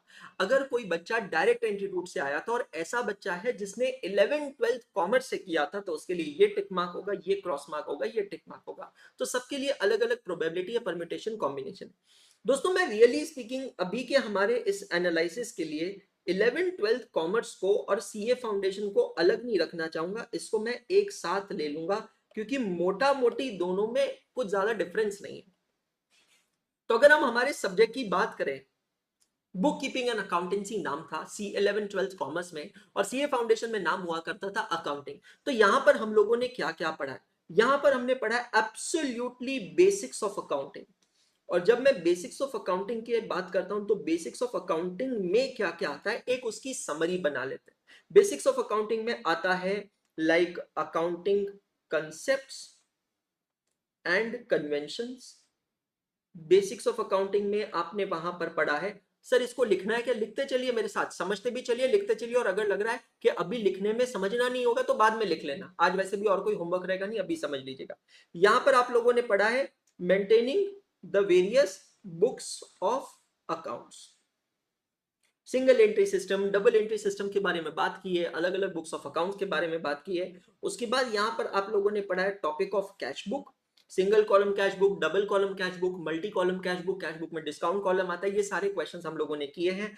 आपने यहाँ पर पढ़ा है subsidiary book, even CA foundation के अंदर ये सारी चीजें हैं, purchase book, sales book, purchase return book, sales return book, bills receivable book, bills payable book. आपने यहाँ पर पढ़ा है जर्नल प्रॉपर के जर्नल एंट्रीज कैसे पास की जाती है। आपने यहाँ पर पढ़ा है ट्रायल बैलेंस के आखिर ट्रायल बैलेंस को कैसे बनाया जाता है।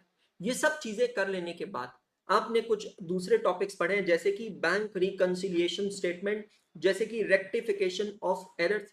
ये सारे टॉपिक्स जो है it's part and parcel of basics of accounting. We have studied topic like depreciation and amortization. We have studied topic like valuation of inventories. We have studied topic like bills of exchange and promissory notes. क्या होता है bill of exchange, उसकी accounting कैसे होती है, discounting of bill किसे कहते हैं, बिल्स रिसीवेबल किसे कहते हैं, बिल्स पेबल किसे कहते हैं। दोस्त ये सारी चीजें हम लोगों ने पढ़ी है बेसिक्स ऑफ अकाउंटिंग के अंदर। उसके बाद हम लोगों ने पढ़ा है फाइनल अकाउंट्स। जब हम लोगों ने फाइनल अकाउंट्स पढ़ा है तो फाइनल अकाउंट्स में दो तरीके से हमने इसको देखा है। सबसे पहले final accounts of non manufacturing entity, जहां पर बनता है trading account, profit and loss account and balance sheet. उसके बाद हमने पढ़ा है final accounts of manufacturing entity, जिसमें एक एडिशनल अकाउंट बनता है जिसका नाम होता है मैन्युफैक्चरिंग अकाउंट। पहली बार हमने सीखा है द कंसेप्ट ऑफ WIP किसे कहते हैं, कॉस्ट ऑफ प्रोडक्शन किसे कहते हैं, and so on. Final accounts पढ़ने के बाद हमने देखा है topic like accounting of a not for profit organisation. तो on the basis of profitability दो टाइप की ऑर्गेनाइजेशंस होती है, कमर्शियल ऑर्गेनाइजेशंस और profit making organisations, and non commercial organisation, social organisation also known as not for profit organisation. हमने पढ़ा है topic like partnership accounts. और जब हम पार्टनरशिप अकाउंट्स की बात करते हैं तो पार्टनरशिप अकाउंट्स के अंदर हमारा पूरा जो फोकस है वो फोकस होता है on admission of a partner, retirement of a partner, death of a partner. एक और सिचुएशन यहाँ पे मैं अलग से लिख नहीं रहा हूं, that is admission plus retirement. उसके बाद में हम लोगों ने यहाँ पर देखा है रिसेंट नए सिलेबस में इंट्रोड्यूस हुआ है डिसोल्यूशन ऑफ पार्टनरशिप फॉर्म, जिसमें हम पढ़ते हैं one lot dissolution, piecemeal dissolution, maximum profit method, highest relative capital method. ये सारी चीजें हम लोगों ने देखी। इन सब के अलावा एक टॉपिक आपने पढ़ा है preparation of accounts from incomplete records, मतलब सिंगल एंट्री सिस्टम। चेक कीजिएगा, बढ़िया टॉपिक है। ये टॉपिक के अंदर हमको पता चलता है कि अगर हम पहली बार हमारे बुक्स ऑफ अकाउंट्स मेंटेन करते हैं, अगर हम पहली बार बुक्स ऑफ अकाउंट्स बनाने की शुरुआत करते हैं, या फिर हम बुक्स ऑफ अकाउंट्स बनाते थे और वो जल गए हैं, डिस्ट्रॉय हो गए, हमें वापस जो भी थोड़े बहुत रिकॉर्ड्स हमारे पास है उस रिकॉर्ड्स के बेसिस पे नए बुक्स ऑफ अकाउंट्स बनाने, तो हम कैसे बनाएंगे, वो इस टॉपिक में हमने सीखा, preparation of accounts from incomplete records. और फिर लास्ट में आता है कंपनी अकाउंट्स। दोस्तों कंपनी अकाउंट्स की अगर बात की जाए तो यहां पर कंपनी अकाउंट्स का मैं कहूंगा इनफैक्ट सीए फाउंडेशन लेवल पे या 11th-12th लेवल पे महज आपके लिए एक इंट्रोडक्शन हुआ है। इंट्रोडक्शन के अंदर हमने कौन कौन से टॉपिक्स पढ़े हैं, सबसे पहला यूनिट हम देखते हैं यहाँ पर, वो है अंडरस्टैंडिंग कॉर्पोरेट एंटिटी। दोस्तों ये यूनिट अगर आपको याद आ रहा होगा, रिकॉल कर रहे होंगे आप सीए फाउंडेशन का, तो ऐसा फील होता है जैसे कि आप अकाउंटिंग नहीं आप लॉ पढ़ रहे हैं। बेसिक चीजें हम देखते हैं, what is a company, what are the types of company, what is a corporate veil, है ना, परपेचुअल सक्सेशन देखते हैं, वेरियस कैरेक्टरिस्टिक्स, कॉमन सील के बारे में पढ़ते हैं, बहुत सारी चीजें हम लोग यहाँ पर देखते हैं। शेड्यूल 3 के बारे में बात करते हैं, तो it's just pure introduction, public limited company, private limited company, what are the various types of capitals, ये वो सारी चीजों पे बात करते हैं। यूनिट नंबर 2 आता है, वो है अकाउंटिंग ऑफ शेयर्स। दोस्तों जब मैं कहता हूं अकाउंटिंग ऑफ शेयर्स, तो इसमें तीन चीजें हम लोगों ने वहां पर देखी है। सबसे पहले accounting of issue of shares, फिर accounting of forfeiture of shares, and accounting of reissue of forfeited shares. ये तीनों सिचुएशंस वहां पर कवर होती है। उसके बाद वहां पर आता है दोस्तों accounting of bonus and right issue. जब कंपनी बोनस शेयर्स देती है या जब company right issue shares issue करती है, तब उसकी अकाउंटिंग कैसे होती है। हमने यहां पर देखा है accounting of redemption of preference shares and debentures. यहां पर मैं accounting of shares and debentures दोनों लिख देता हूं। तो accounting of redemption of preference shares and debentures, दोस्तों ये सारी चीजें पहले ओल्ड सिलेबस में मई 24 से पहले सीए इंटरमीडिएट ग्रुप 1 में हुआ करती थी, अब ये यहाँ पर आ चुकी है, कहां पर आ चुकी है, फाउंडेशन लेवल पे। तो अगर आप सीए फाउंडेशन का सिलेबस देखते हैं ना, 11 12 कॉमर्स और सीए फाउंडेशन का सिलेबस, तो आपको पता चलेगा ये नीचे वाला सेगमेंट अगर मैं छोड़ दूं, ये वाला पार्ट, तो पूरा के पूरा सिलेबस बेसिक्स अकाउंटिंग पे फोकस करता है। आपको बेसिक चीजें सिखाई जाती है। इट्स लाइक जब हमने इंग्लिश पहली बार पढ़ी थी तो हम लोग अल्फाबेट सीखते थे, फिर छोटे छोटे वर्ड्स बनाते थे, बड़े बड़े वर्ड्स बनाते थे, फिर हमने ग्रामर सीखा। ग्रामर क्या काम करता है, अलग अलग शब्दों को जोड़कर छोटे छोटे फ्रेजेस बनाता है। फिर फ्रेजेस के बाद हमने सेंटेंसेस बनाने सीखे, फ्रेजेस बनाए, सेंटेंसेस बनाए, पैराग्राफ बनाए, पैराग्राफ से हमने फिर ऐसे बनाना सीखा। तो ये एक ग्रेजुअल प्रोसेस थी। तो इस ग्रेजुअल प्रोसेस के अंदर इसी तरह अकाउंटिंग की आपकी ये ग्रेजुअल प्रोसेस के अंदर आपको ये सारी चीजें सिखाई गई थी। कंपनी अकाउंट्स सिर्फ इंट्रोड्यूस किया गया था। अब मेरी बात ध्यान से समझना, सीए इंटरमीडिएट में क्या होगा। सीए इंटरमीडिएट के अंदर सबसे पहले आपसे किया जाएगा एक अजम्पशन, और वो अजम्पशन क्या है, ध्यान से समझना। अजम्पशन है that you know basics of accounting very well. और इसका जीता जागता सबूत यह है कि आपका इस सब्जेक्ट का नाम क्या है, एडवांस्ड अकाउंटिंग। समझ में आ रहा है, बेसिक्स ऑफ अकाउंटिंग अजम्पशन है।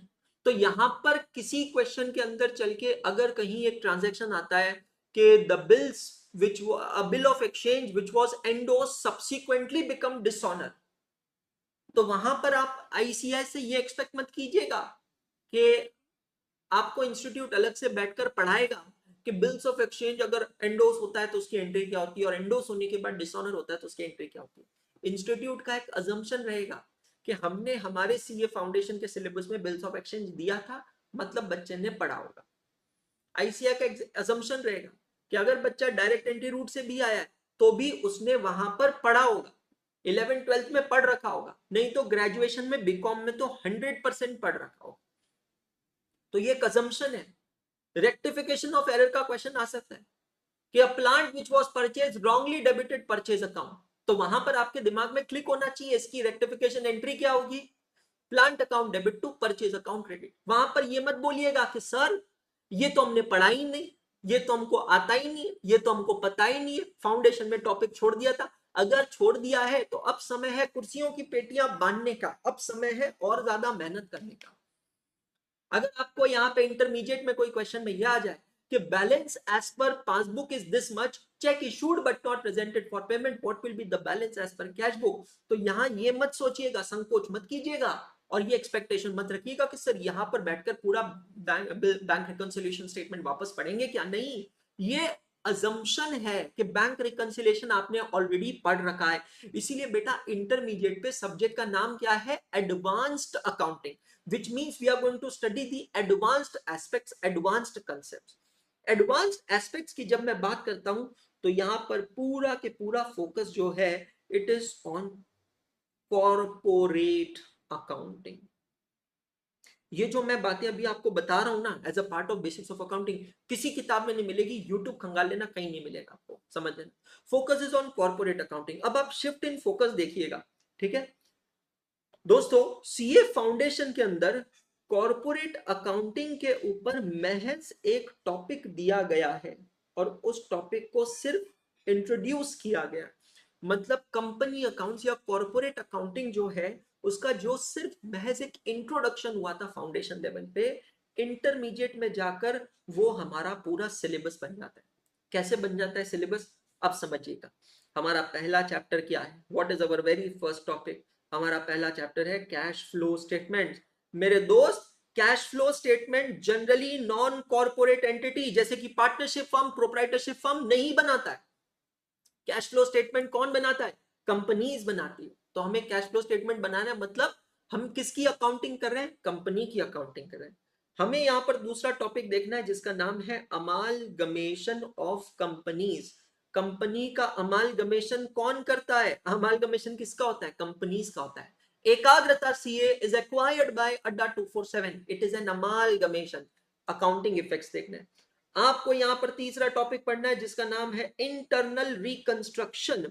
जब भी कंपनी फाइनेंशियली सिक होती है, बीमार होती है, तो दो ही रास्ते होते हैं, या तो मैं उस कंपनी को बंद कर दूं या उस कंपनी को मैं रिवाइव करूं, रिकंस्ट्रक्ट करूं, वापस बनाऊं, रीबिल्ड करूं। वो कंपनी का होता है, it's a part of corporate accounting. Number 4, accounting of buy back of securities. जब कंपनी चाहे अपने शेयर्स को मार्केट से खरीद सकती है, कंपनी चाहे तो। अगेन मैं चैप्टर नहीं समझा रहा हूं आपको, सिर्फ मैं कहां लेकर जा रहा हूं समझना कि आपके 11th 12th और फाउंडेशन में आप इंडिविजुअल अकाउंटिंग, पार्टनरशिप अकाउंटिंग पे एम्फोसिस करते थे और कंपनी अकाउंट सिर्फ इंट्रोड्यूस किया गया था। लेकिन at intermediate level, my dear friends, at CA intermediate level, your entire accounting is all about company accounts only. Chapter number 5, financial statements of company, schedule 3 of companies act 2013 यहां पर पढ़ना है। Schedule 3 की requirements क्या, compliances क्या है, वो हमें देखना है। Chapter number 6, branch accounting. जब भी किसी कंपनी की अलग अलग ब्रांचेस होती है तो उसकी अकाउंटिंग कैसे की जाती है वो हम यहां देखेंगे। और chapter number 7, consolidated financial statement. अगर किसी कंपनी की सब्सिडरी कंपनीज है तो वो कंपनी अपने दो टाइप के फाइनेंशियल स्टेटमेंट्स बनाती है। एक है स्टैंड अलोन, मतलब सिर्फ उस कंपनी के, और एक है कंसोलिडेटेड फाइनेंशियल स्टेटमेंट, मतलब उस कंपनी के along with all it's subsidiary companies. उसको कहते हैं consolidated financial statement. CA intermediate advanced accounting is all about corporate accounting. समझ लीजिएगा, आई होप यहां से आपको ये सारी चीजें क्लियर हो रही है। It's all about company accounting, दिमाग में बैठा लीजिएगा। इसके अलावा plus CA intermediate advance accounting, it shows your seats for CA final financial reporting. आपके सीए फाइनल में जो सबसे पहला पेपर है अकाउंटिंग का, उसका नाम है फाइनेंशियल रिपोर्टिंग। तो इंटरमीडिएट में ना फाइनल का बीज बोया जाता है। कैसे बोया जाता है? बाय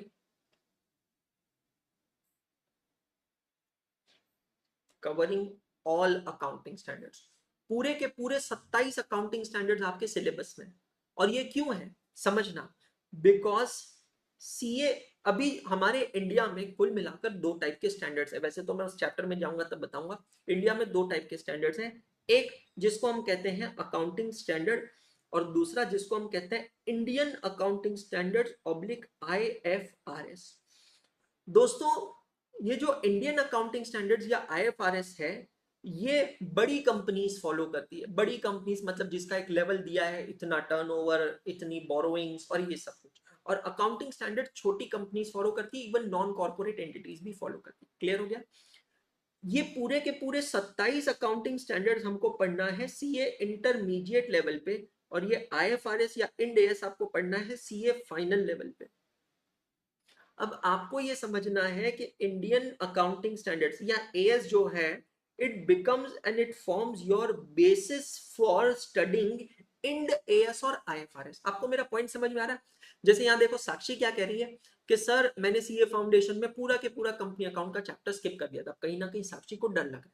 क्यों डर लग रहा है? कि सर इंटरमीडिएट की अकाउंटिंग जो it's all about company account, sir अगर ये मैंने फाउंडेशन में कंपनी अकाउंट स्किप कर दिया तो मेरा इंटरमीडिएट में कैसे होगा? बिल्कुल चिंता मत करो, कहीं ना कहीं डेफिनेटली थोड़ा बहुत असर पड़ेगा, लेकिन मैक्सिमम मैं कवर करवा लूंगी। अब ऐसा ही डर आपको आगे ना लगे, ऐसा ही रिग्रेट आपको आगे महसूस ना हो, इसलिए मैं आज आपको पहले लेक्चर में बता रहा हूं कि हमारा जो सिलेबस है उसमें अकाउंटिंग स्टैंडर्ड्स आपको बहुत अच्छे से करने हैं। क्योंकि ये अकाउंटिंग स्टैंडर्ड जो है ना, ये आप बीज बो रहे हैं अपने सीए फाइनल के लिए। और sowing seed for CA final, कैसे सो कर रहे हैं सीड? बिकॉज फाइनल का पूरा सिलेबस जो है वो इंड AS या IFRS है, और इंड AS और IFRS जो है ये इवॉल्व होता है अकाउंटिंग स्टैंडर्ड से। तो अगर ये अच्छे से करेंगे, ये मजबूती से करेंगे, तो ये आपका बहुत अच्छा होगा, नहीं तो फिर फाइनल में जाकर परेशानी होगी। तो दोस्तों अगर आप यहाँ चेक करते हैं तो आपका क्वांटिटी कम है, नंबर ऑफ चैप्टर्स कम है, पर क्वालिटेटिव है। सिलेबस जो है वो क्वालिटेटिव है। एडवांस्ड अकाउंटिंग अगर नाम रखा है तो एडवांस्ड अकाउंटिंग जस्टिफाई कर रहा है कि यहाँ पर आपको एडवांस्ड अकाउंटिंग एस्पेक्ट्स देखना है। समझ में आया? अब ये वाला जो एक अजम्पशन है that you know basics of accounting very well. दोस्तों, बेसिक्स ऑफ अकाउंटिंग अगर कोई जीरो से पढ़ना चाहता है, एकदम जीरो से, मतलब right from Luca de Pacioli history और ये वो, तो आपको तकरीबन तकरीबन मान के चलिए लगेंगे 20 से 30 घंटे। और मैं आपको एडवाइस नहीं करूंगा। इनफैक्ट जो बच्चे रिकॉर्डेड देख रहे हैं बाद में, अगर आपको बेसिक्स ऑफ अकाउंटिंग में इंटरेस्ट ही नहीं है तो ट्रैकर में जाओ और देखो मैंने पहला चैप्टर कहां से चालू किया, सीधा वो लेक्चर से चालू कर सकते हो। This is the benefit of the tracker. लेकिन अगर किसी को लग रहा है कि यार मुझे कुछ बेसिक्स तो आने चाहिए, तो वो मैं यहाँ पर 5-6 घंटे के अंदर कुछ चीजें कवर करने की कोशिश कर रहा हूँ, और वो आप मेरे साथ यहाँ पर कवर करते रहिएगा। This will definitely form your basis. ठीक है, ये पीडीएफ आपके साथ शेयर हो जाएगा जब बेसिक्स ऑफ अकाउंटिंग खत्म हो जाएगा। आप तब भी लिख सकते हैं, आप चाहें तो क्लास के बाद भी लिख सकते हैं, जैसे आपकी इच्छा। ठीक है, चलिए अब एक एक कर शुरू करते हैं, समझते हैं। दोस्तों सबसे पहले हम लोग स्टार्ट करेंगे बेसिक्स ऑफ अकाउंटिंग का हमारा डिस्कशन। First number point accounting process के साथ। How do we do accounting, how what is the accounting process that we follow. ठीक है, उसके बाद हम टाइप्स ऑफ एंटिटीज और यहां सब जगह जाएंगे। अकाउंटिंग प्रोसेस जो होता है it starts with an event. Event का मतलब हुआ घटना। घटना से पूछे जाते हैं 3 सवाल। क्या आप हमारे बिजनेस से रिलेटिंग हैं? 3 सवाल। Are you relating to business? Can you be express in terms of money and is there any change in financial position? अगर तीनों का आंसर होता है यस, तो वो घटना क्या बन जाती है? Transaction. That event becomes transaction. Transaction identify होने के बाद हम सर ल्यूका डी पैसिओली का रूल लगाते हैं और देखते हैं what is coming in the business, what is going out of the business. हमने उस ट्रांजैक्शन में क्या गेन किया है, क्या लूज किया है। एज सिंपल एज दोट, मैं मार्केट में जाकर कहता हूं कि मैंने ये कैलकुलेटर खरीदा है, ठीक है, आप लोगों से कहता हूं आई परचेज दिस कैलकुलेटर। तो अब अगर आप इस ट्रांजैक्शन को देखोगे, इसमें 2 पहलू इन्वॉल्व है। एक, मैं दुकानदार से जाकर कैलकुलेटर लेता हूं, what is coming in calculator, और मैं उसको उसके बदले पैसे देता हूं, आई पे मनी। तो what is going out? Money. हर एक ट्रांजैक्शन में कुछ प्लस होगा, कुछ माइनस होगा, और वहां से हम क्या करेंगे? आइडेंटिफाई करेंगे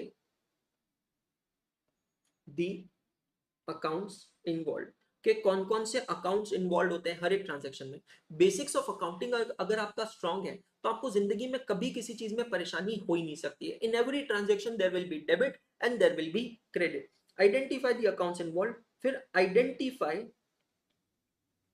द नेचर ऑफ अकाउंट्स।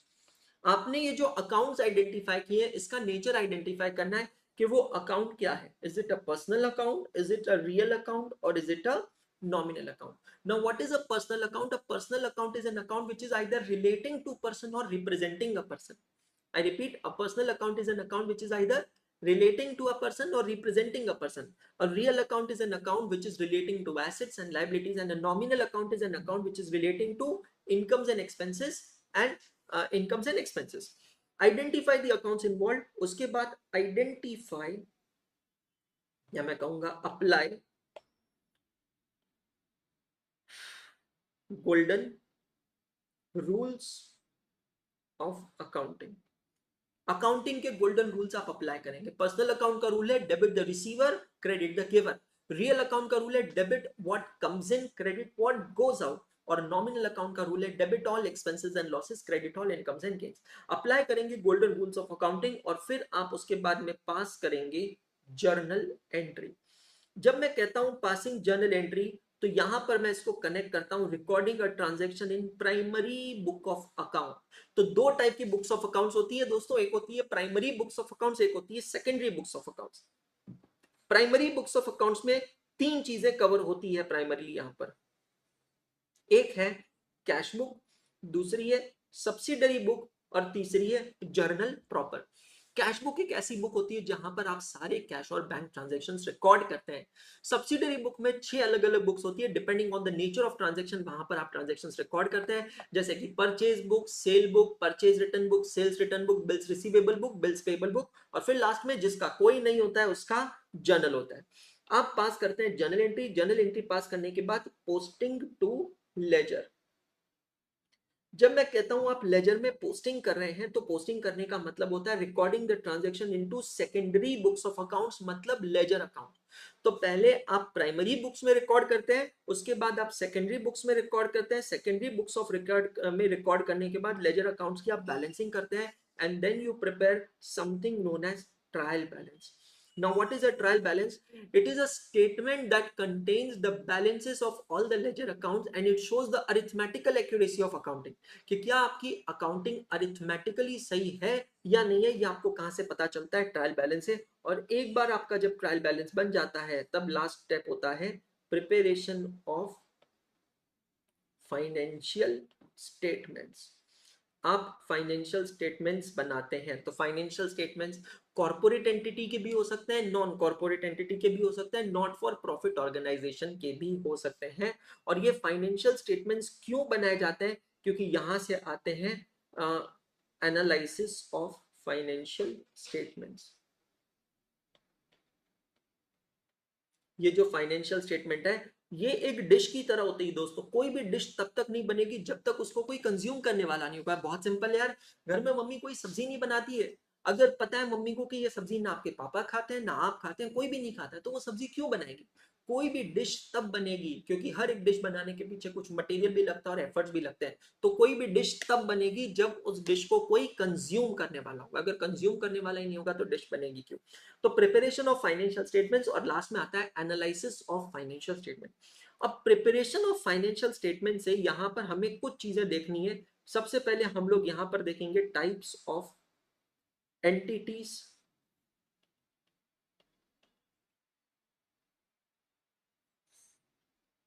दूसरा फ्रेमवर्क।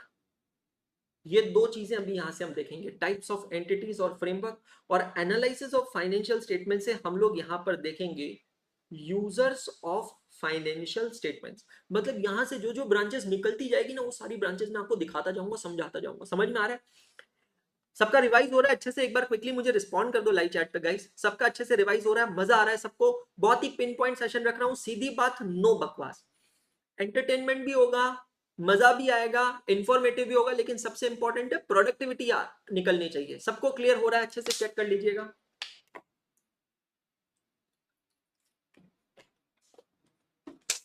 बहुत बढ़िया, अमेजिंग, ठीक है।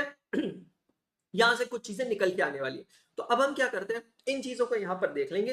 एनालिसिस ऑफ फाइनेंशियल स्टेटमेंट के अंदर एक और चीज हम लोग यहां पर देखेंगे, वो है कुछ एनालिसिस टूल्स के बारे में। ठीक है, तो अब इन सारी चीजों को लेकर बढ़ते हैं आगे और एक एक कर कर समझते हैं। ठीक है, एनालिसिस टूल्स के अंदर सबसे पहले मैं यहां पर लेता हूं, नंबर 1 हो गया अकाउंटिंग प्रोसेस। इसको मैं ब्रेक डाउन कर रहा हूं, नंबर 2। और ये जो भी मैं लिख रहा हूं ना, इन सब का पीडीएफ आपको मिलेगा। एक चैप्टर खत्म होगा, इसका पीडीएफ जनरेट में आपके साथ जनरेट करके आपके साथ शेयर कर दूंगा। कहां पर? गूगल ड्राइव फोल्डर के थ्रू। Types of entities. दोस्तों एंटिटीज का मतलब होता है ऑर्गेनाइजेशंस, टाइप्स ऑफ ऑर्गेनाइजेशंस। ठीक है, अब अगर मैं टाइप्स ऑफ ऑर्गेनाइजेशंस की बात करूं तो प्राइमा फेसी मैं इसको दो टाइप में डिवाइड कर सकता हूं, और उसके बाद तो फिर वो और अलग अलग टाइप्स में डिवाइड होगा। Prima facie on the basis of objectivity,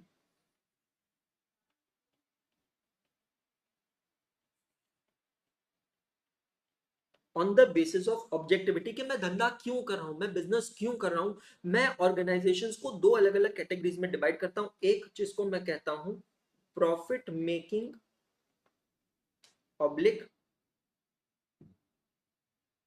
commercial entities, और दूसरा not for profit oblique social oblique special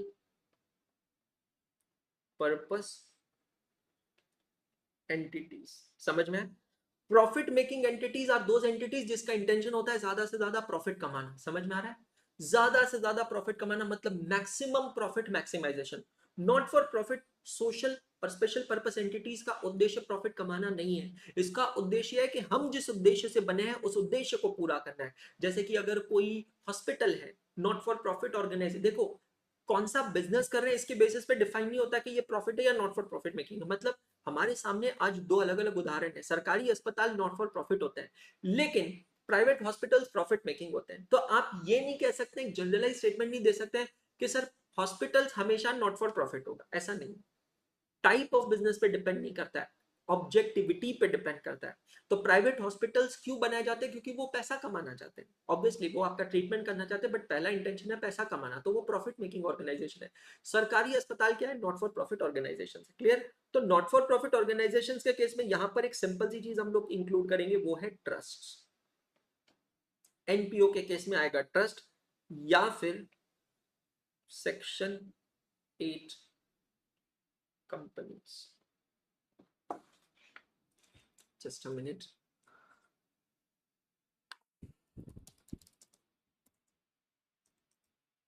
हाँ जी, एक तो हो गया ट्रस्ट और दूसरी हो गई सेक्शन 8 कंपनीज। अब ट्रस्ट मतलब क्या? Non corporate not for profit organisation. Section 8 company मतलब क्या?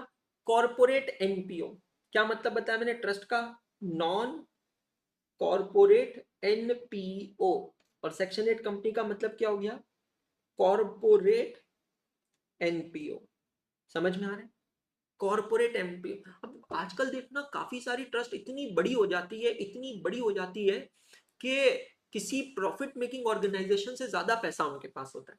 तो वो लोग क्या करते हैं, वो खुद को एक कंपनी की तरह कन्वर्ट कर लेते हैं। They become a company. और वो कंपनी रजिस्टर होती है under section 8 of companies act 2018, जो बन जाती है नॉट फॉर प्रॉफिट कंपनी, है ना? तो ये चीज ध्यान रखना है। प्रॉफिट मेकिंग या कमर्शियल ऑर्गेनाइजेशंस के अंदर अगर हम आते हैं तो सबसे स्मॉलेस्ट फॉर्म ऑफ ऑर्गेनाइजेशन जो होता है वो होता है प्रोप्राइटरशिप। ठीक है? प्रोप्राइटरशिप मतलब वन मैन आर्मी। एक ही पर्सन, एक ही बंदा, वही कैपिटल लगाता है, वही धंधा लगाता है, वही स्ट्रेटेजी बनाता है, वही मैनेजमेंट करता है, वही कस्टमर लाता है, वही गुड्स खरीदता है, वही फाइनेंस मैनेज करता है, सब कुछ वही करता है। One person army, proprietorship. Next होती है पार्टनरशिप फर्म। दोस्त अगर पार्टनरशिप फर्म की बात की जाए ना, तो पार्टनरशिप फर्म यहाँ पर दो टाइप की होती है। एक जिसको हम कहते हैं जनरल पार्टनरशिप, और दूसरा जिसको हम कहते हैं लिमिटेड लाइबिलिटी पार्टनरशिप और एलएलपी। जनरल पार्टनरशिप के अपने कुछ प्रोज और कॉन्स हैं। General partnership is govern by Indian partnership act 1932, और एलएलपी जो है it is govern by LLP act 2008। तो limited liability partnership is a newly introduced type of entity organization which has the benefits of both private limited company and partnership। और दोनों के demerits को हटा दिए गए। ये दोनों लॉज आपने सीए फाउंडेशन लेवल पे पढ़ रखे होंगे। सो बेनिफिट है डेफिनेटली, जो बच्चा डायरेक्ट एंट्री से आएगा उसके कंपैरिजन से फाउंडेशन वाले बच्चे को बेनिफिट ये मिलता है कि आपने ये सारे लॉज फाउंडेशन में पढ़ रखे हैं। इसीलिए अगर आप देखेंगे फाउंडेशन का जो आपका लॉ का सिलेबस है वो इस तरीके से डिजाइन है कि ये सारी चीजें जो इंटरमीडिएट में आपको काम आने वाली वो आपको वहां पर पढ़ाई गई है। The next bigger form of organisation is a company. और जब मैं बात करता हूं कंपनी की, तो कंपनी अलग अलग टाइप की हो सकती है। कंपनी हो सकती है जैसे कि स्मॉल कंपनी, कंपनी हो सकती है one person company, company can be a private limited company, public limited company, domestic company, foreign company. अलग अलग टाइप की कंपनीज हम लोगों ने पढ़ रखी है। Listed company, unlisted company, company limited by shares, company limited by guarantee, ये सारी चीजें। तो ये सब होती है companies. Company form of organisation is a form of organisation which is the biggest form of organisation. तो दोस्त बात बहुत सिंपल है। जितना आपका बिजनेस का वॉल्यूम है, जैसे आपका बिजनेस होगा वैसे टाइप ऑफ ऑर्गेनाइजेशन आप बनाएंगे। क्योंकि बात बहुत सिंपल है। अगर आप घर में एक बिल्ली पालते हैं तो बिल्ली को खिलाने का खर्चा कम आएगा। फिर अगर एक कुत्ता पालते हैं तो उसको खिलाने का खर्चा बिल्ली से ज्यादा आएगा। अगर आप घर में एक हाथी पालते हैं तो हाथी को मेंटेन करने का, खिलाने का खर्चा बहुत ज्यादा आएगा। ठीक उसी तरह अगर आप एक प्रोप्राइटरशिप फर्म बनाते हैं तो उसके कंप्लायंसेस भी कम है और उसकी कंप्लायंस कॉस्ट भी कम है। वर्सेस अगर आप एक जनरल पार्टनरशिप बनाते हैं तो उसके कंप्लायंसेस प्रोप्राइटरशिप से थोड़े ज्यादा है, कंप्लायंस कॉस्ट भी थोड़ी ज्यादा है। वर्सेस अगर आप एलएलपी बनाते हैं तो उसकी कंप्लायंस कॉस्ट और कंप्लायंसेस जनरल पार्टनरशिप से ज्यादा है। वर्सेस अगर आप एक कंपनी बनाते हैं तो कंपनी की कंप्लायंस कॉस्ट और कंप्लायंसेस दोनों सबसे ज्यादा होती है। तो it's all the cost benefit analysis. आप क्या कर रहे हैं, कैसे बिजनेस कर रहे हैं, कितने वॉल्यूम पर बिजनेस कर रहे हैं, ये टोटली उस पर डिपेंड करता है कि आप किस फॉर्म ऑफ ऑर्गेनाइजेशन में बिजनेस करें। मैं फिर से कह रहा हूं, फॉर्म ऑफ ऑर्गेनाइजेशन कभी नहीं बताता कि धंधा क्या करते हैं। मतलब ऐसा कहीं लिखा नहीं है कि बैंकिंग का अगर आप काम कर रहे हैं तो आपको कंपनी ही बनानी पड़ेगी। आप अगर ये फलाना काम कर रहे हैं तो इंश्योरेंस का कर रहे हैं तो आप कंपनी के फॉर्म में ही करेंगे। You can not do by way of an LLP और जनरल पार्टनरशिप। ऐसा कहीं पे कोई रूल नहीं दिया हुआ है। तो अपने दिमाग से ये चीज सबसे पहले निकालना। ये ऑर्गेनाइजेशन, टाइप्स ऑफ ऑर्गेनाइजेशन सिर्फ डिफर होता है on the basis of what objectivity. समझ में आ रहा है? On the basis of objectivity, कि आपका ऑब्जेक्टिव क्या है, आपका धंधा क्या है, उसके बेसिस पर कहीं पे भी ये डिफाइन नहीं होता है। तो इसको अपने माइंड में क्लियर कर लीजिएगा। क्लियर हो गया? दूसरी चीज यहां पर मैं लेता हूं थर्ड नंबर पे users of financial statements. 2 number हो गया, 3 नंबर।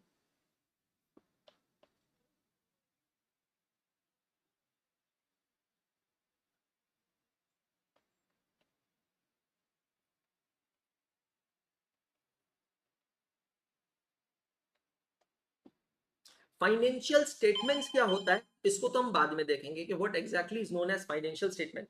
लेकिन सबसे पहले हम लोग यहाँ पर क्या देखेंगे, users of financial statement. Financial statement को यूज कौन कौन करता है, मतलब who are the stake holders. अब ये एक शब्द को बहुत अच्छे से समझना, ये एक शब्द को बहुत अच्छे से समझना, what is the meaning of a stake holder. दोस्तों स्टेक होल्डर और शेयर होल्डर में बेटा जी फर्क होता है। शेयर होल्डर वो होता है जिसके पास ऑफिशियली कंपनी के शेयर्स होते हैं, समझ में आ रहा है, वो कंपनी को पैसा दे चुका है, कंपनी से शेयर्स ले चुका है, उसको कहते हैं share holder. Stake holder is not a share holder, is one of the stake holder, but stakeholder is not necessarily the shareholder. What is the meaning of the word stake? The word stake means interest. Interest can be direct interest और interest can be indirect interest. और यहीं से हम लोग समझते हैं who are the various users of financial statements, कौन कौन अलग यूजर्स होते हैं फाइनेंशियल स्टेटमेंट्स। तो मैं उसको दो कैटेगरीज में डिवाइड करता हूं। सबसे पहले मैं यहां पर लिखता हूं इंटरनल यूजर्स, और उसके बाद मैं यहां पर लिखता हूं एक्सटर्नल यूजर्स। क्या लिखा मैंने, इंटरनल यूजर्स और फिर एक्सटर्नल यूजर्स। इंटरनल यूजर्स का मतलब क्या, जो कंपनी के भीतर है, with in the company. External users मतलब जो कंपनी के बाहर है, आउटसाइड द कंपनी। देखो स्टेक होल्डर मतलब क्या, जिसका इंटरेस्ट है। इंटरेस्ट कैसे है, डायरेक्ट भी है इनडायरेक्ट भी है। तो इंटरनल यूजर जो कंपनी के भीतर है, एग्जाम्पल इंटरनल यूजर का क्या होगा, सबसे पहला लेता हूं मैं शेयर होल्डर्स। शेयर होल्डर्स वो पर्सन जिसने कंपनी को अपना पैसा दिया, कीमती पैसा, हार्ड अर्न मनी कंपनी को दिया, उसको कहते हैं शेयर होल्डर।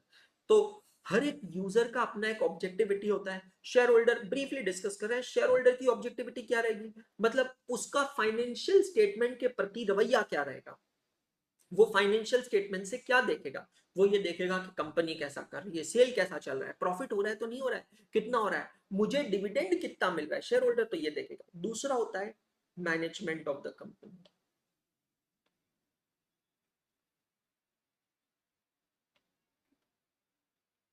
कंपनी का मैनेजमेंट, मैनेजमेंट का मतलब बोर्ड ऑफ डायरेक्टर्स, इन्वेस्टर्स, तीसरा मैं लिख देता हूं यहां पर इन्वेस्टर्स। ये लोग जानना चाहते हैं कि कंपनी की परफॉर्मेंस कैसी है, इंडस्ट्री के कंपैरिजन से हमारी कंपनी कैसे परफॉर्म कर रही है, किस तरीके से परफॉर्म कर रही है, हम और क्या कर सकते हैं कंपनी को बढ़ाने के लिए, कहीं हमारी कंपनी में ऐसे तो कोई डिसीजंस नहीं हो रहे जो हमारी कंपनी को गलत डायरेक्शन में ले जा रहे हैं। दोस्तों ये सारी चीजें फाइनेंशियल स्टेटमेंट से रिफ्लेक्ट होती है। चौथा एम्प्लॉइज। दोस्त मैं एम्प्लॉइज को भी एक तरीके का इन्वेस्टर मानता हूं। टेल मी यस और नो। इन्वेस्टर जो होता है वो कंपनी को अपना पैसा देता है, डेफिनेटली हार्ड अर्न मनी है, बहुत मेहनत से कमाया, विदाउट एनी डाउट, चलिए। बट एक एम्प्लॉय अपनी जिंदगी कंपनी को दे रहा है, उसको पता तो चलना चाहिए कि ऐसा क्या हो रहा है मेरी कंपनी में कि भाई मेरी कंपनी चलेगी या नहीं चलेगी। जो जेट एयरवेज के साथ हुआ, जो किंगफिशर एयरलाइंस के साथ हुआ है ना, जो नीरव मोदी की कंपनी के साथ हुआ, कई सारी बैंक्स इंडिया में डूबी, रातों रात एम्प्लॉय अनएम्प्लॉयड हो गए। मतलब आज मैं अपने ऑफिस से आता हूँ और रात को घर पे सोता हूँ, और अगले दिन सुबह उठ के जब मैं ऑफिस में पहुंचता हूँ तो पता चला मेरे ऑफिस को लग गए ताले। क्यों लग गए ताले, क्योंकि एक फाइनेंशियल स्कैम हुआ है, जैसे कि सत्यम में हुआ था। तो सत्यम कंप्यूटर के एम्प्लॉइज जब हैदराबाद के अपने ऑफिस में पहुंचे अगले दिन सुबह, तो पता चला भैया कंपनी बंद हो गई, क्योंकि कंपनी के फाउंडर मिस्टर रामलिंगन राजू ने एक फैक्स कंपनी को किया, जिस फैक्स में उन्होंने कन्फेशन किया है कि पिछले कई सालों से मैं कंपनी के बुक्स ऑफ अकाउंट्स को मैनिपुलेट कर रहा था, कुक कर रहा था, और कंपनी की बैलेंस शीट के एसेट साइड में जो एसेट्स दिख रही है वो एसेट्स आज एग्जिस्ट ही नहीं करती है, they are in existing assets, they are heavily over valued assets. वो ऐसी एसेट्स है जो या तो है ही नहीं, और अगर है तो वो एसेट्स एग्जिस्ट ही नहीं करती है। तो जब कंपनी के फाउंडर ने ये कन्फेशन किया, एक फैक्स भेजा, कंपनी में तहलका मच गया। Employees of the company, very very important. Tax authorities, direct tax authority, income tax department, GST department, excise department, custom department.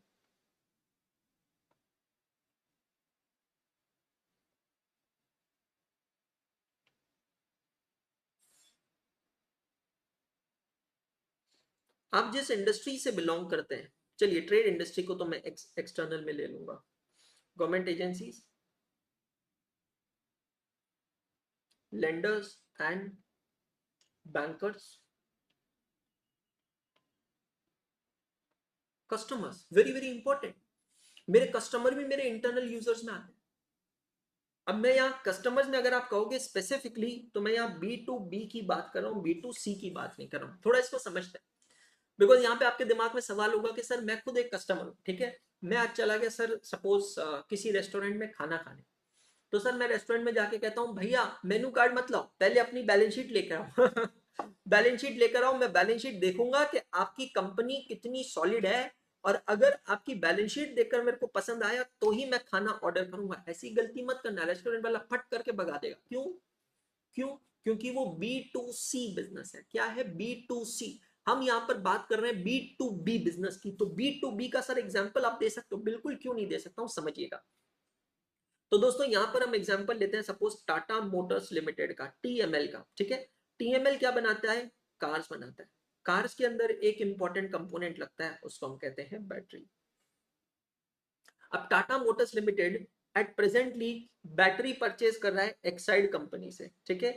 Let's take an example, एक एग्जांपल लेता हूं मैं, फॉर एग्जांपल ₹8,000 पे, 8,000 per unit किसी एक particular model की battery खरीद रहा है, कार की मॉडल की बैटरी खरीद रहा है टाटा मोटर्स एक्साइड से ₹8,000 में। अब आप जाते हो टाटा मोटर्स लिमिटेड के पास और आप वहां पर जाकर कहते हो कि भैया जी हमारी ये कंपनी है और हमने अभी बैटरी बनाने का काम चालू किया है, और मैं आपको ये बैटरी प्रोवाइड करता हूं मात्र ₹7,000 में। मतलब हर एक यूनिट पे आप ₹1,000 सेव करोगे। आप ये प्रपोजल देते हो टाटा मोटर्स लिमिटेड को, TML को। टाटा मोटर्स लिमिटेड की एक साल की रिक्वायरमेंट होती है 1 लाख बैटरीज, समझना। तो आप टाटा मोटर्स को कैलकुलेशन बताते हो कि अगर आप एक बैटरी पे ₹1,000 सेव कर रहे हो, तो जरा आप गिनिए तो सही कि 1 लाख इंटू 1,000 आप टोटल कितना पैसा सेव करेंगे। 1 लाख इंटू 1,000, तो एक जीरो ऐड करोगे तो 10 लाख, दो जीरो ऐड करोगे तो 1 करोड़, और एक और जीरो ऐड करोगे तो 10 करोड़ रुपया। मतलब आप टाटा मोटर्स को क्या कहते हो कि 10 करोड़ रुपीज की सेविंग होगी आपकी, अगर आपकी कंपनी से वो बैटरी लेते हैं तो। मेरे दोस्त मैं आपको एक चीज बताऊं, टाटा मोटर्स लिमिट आपका ये प्रपोजल रिजेक्ट कर देगा, बिल्कुल अपफ्रंट रिजेक्ट कर देगा। अब अगर आप ये इकोनॉमिक्स बीच में घुसाते हैं तो आपके दिमाग में सवाल आएगा क्यों? क्योंकि प्राइस इलास्टिसिटी ऑफ डिमांड आपने पढ़ा है कि अगर किसी प्रोडक्ट की प्राइस कम होती है तो कंज्यूमर वहां शिफ्ट हो जाता है। तो यहां तो सीधा सीधा 10 करोड़ का मुनाफा दिख रहा है आपको कि 10 करोड़ रुपया मेरा बच सकता है अगर मैं एक्साइड कंपनी, मतलब टाटा मोटर्स के पर्सपेक्टिव से समझना, अगर मैं एक्साइड बैटरी से बैटरी ना खरीद के आपकी बैटरीज परचेज करता हूं, तो आपको 10 करोड़ रुपए का मुनाफा प्रॉफिट हो सकता है। पर फिर भी वो आपका प्रपोजल रिजेक्ट कर देगा। क्यों? क्योंकि यहां पर क्वांटिटेटिव एस्पेक्ट्स के अलावा कुछ क्वालिटेटिव एस्पेक्ट्स होंगे जो टाटा मोटर्स देखेगा। सबसे पहले टाटा मोटर्स, पहली बात, ये जो ट्रांजैक्शन होगा ना, इसको कहते हैं B2B, business to business transaction. Tata motors ये देखेगा कि क्या आपकी हैसियत है कि आप 1 लाख बैटरी बना सके, आपके पास उतना प्लांट एंड मशीनरी है, आपके पास उतनी मैन पावर है, क्या आपकी बैटरी उस क्वालिटी की है कि टाटा मोटर्स उसको अपनी कार में यूज कर सके। क्योंकि कहीं ना कहीं कस्टमर टाटा मोटर्स को गाली देगा अगर बैटरी खराब होती है तो। इमेजिन कीजिए ना, अगर बैटरी ने आग पकड़ ली तो लोग ये नहीं कहेगा कि एक्साइड की बैटरी खराब है, लोग क्या कहेंगे? टाटा मोटर्स की कार खराब है। तो टाटा मोटर्स क्योंकि एक ब्रांड है, अपनी गुडविल लेकर चल रहा है, इतने सालों से मार्केट में एक रेपुटेशन है, वो कहीं पे भी अपनी रेपुटेशन खराब नहीं होने देगा। एक सस्ते वेंडर को वो कभी नहीं चुनेगा। मतलब वो सिर्फ क्वांटिटेटिव फैक्टर्स के बेसिस पर डिसीजन नहीं लेगा, वो क्वालिटेटिव फैक्टर्स पे भी जाएगा। बहुत इंपॉर्टेंट है, क्वालिटेटिव फैक्टर्स पे भी जाएगा, ये समझना। क्वालिटी मिलनी चाहिए, इंपॉर्टेंट।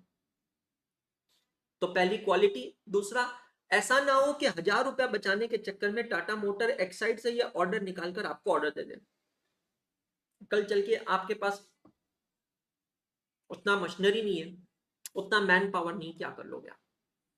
तो ये समझना, तो टाटा मोटर्स आपका ड्यू डिलीजेंस करेगा, डिटेल में देखेगा।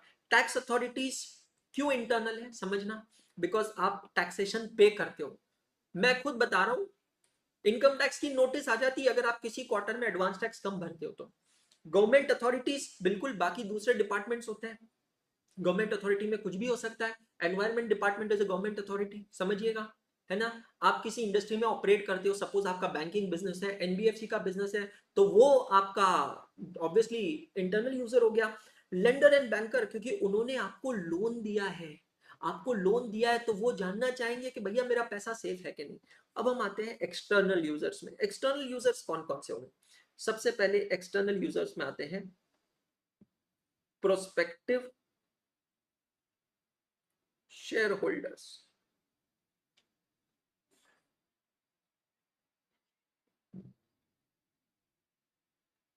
Prospective investors.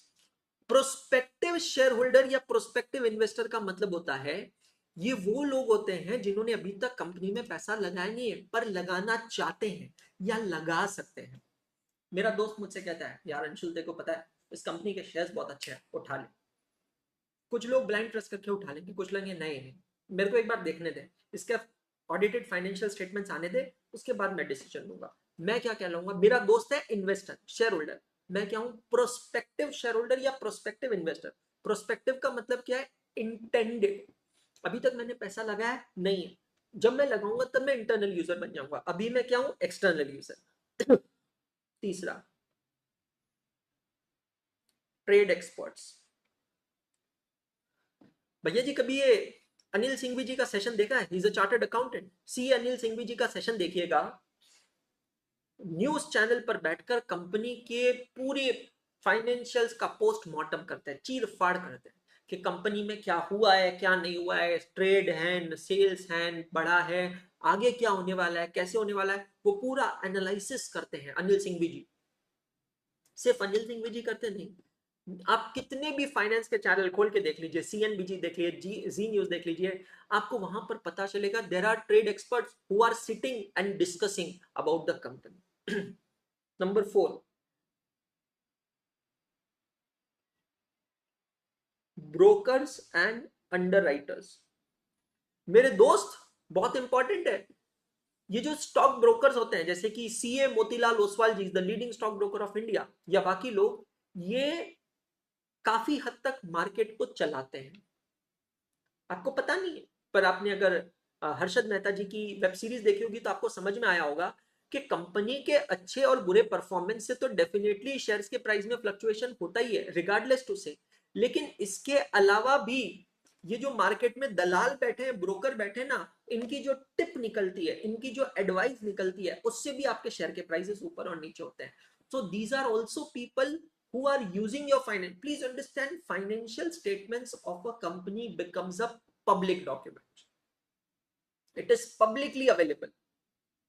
मतलब मिनिस्ट्री ऑफ कॉर्पोरेट अफेयर्स की वेबसाइट पे जाकर 300 रुपए पे करके आप किसी भी कंपनी के, प्राइवेट लिमिटेड हो या पब्लिक लिमिटेड हो, किसी भी कंपनी के पूरे फाइनेंशियल स्टेटमेंट डाउनलोड कर सकते हैं। अच्छा, पब्लिक लिमिटेड के लिए तो कुछ भी पे नहीं करना है, क्योंकि अब public limited company is a company which is for public, of the public, by the public, तो उसके तो फाइनेंशियल स्टेटमेंट्स आपको कंप्लीटली मिल जाता है एनुअल रिपोर्ट में।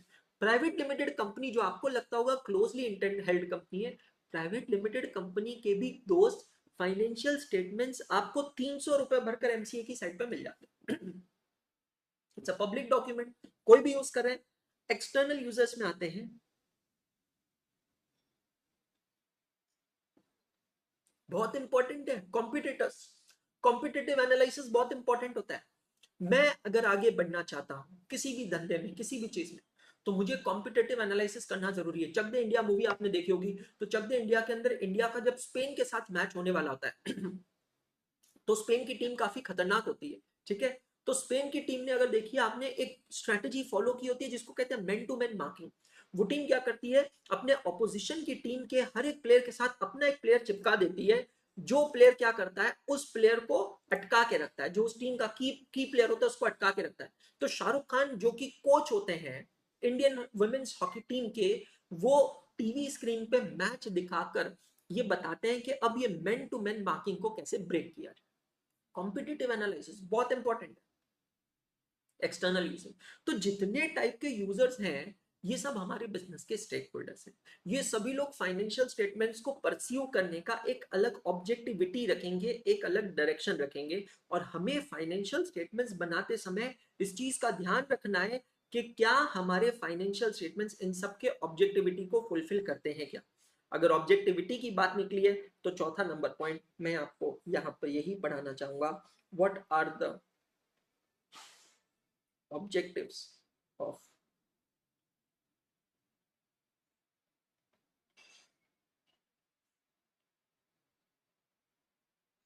preparation and presentation of financial statements। अब दो चीजें यहां से हमें समझनी है, एक तो ऑब्जेक्टिव समझना है, दूसरा ये शब्द का मतलब समझना है, what is the meaning of preparation and presentation of financial statements. दोनों को एक एक कर समझेंगे।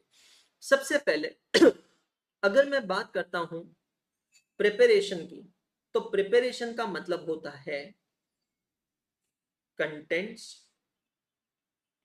To be included in financial statements. मुझे मेरे फाइनेंशियल स्टेटमेंट्स में क्या क्या कंटेंट इंक्लूड करना चाहिए। वाणी बिल्कुल आ सकता है, गवर्नमेंट भी आ सकता है। देखो बहुत डिटेल में इसलिए नहीं जा सकते क्योंकि अब जब आप कहोगे गवर्नमेंट, तो government is a very broad term. उसमें सेंट्रल गवर्नमेंट आता है, स्टेट गवर्नमेंट आता है, जिला परिषद आता है, गवर्नमेंट एजेंसीज आती है। हर बिजनेस में जरूरी नहीं है ना कि गवर्नमेंट इंटरनल हो या एक्सटर्नल हो, तो वो हमें थोड़ा डिटेलिंग में जाना पड़ेगा। तो एक ओवरव्यू मैं आपको दे रहा हूँ, डिटेलिंग में नहीं जा सकते क्योंकि फिर उसमें यह आएगा कि कौन सी कंपनी के बारे में बात करो, वो कंपनी किस इंडस्ट्री में, उसका धंधा क्या है, कैसे है, वो सारी चीजें है ना, ये समझना।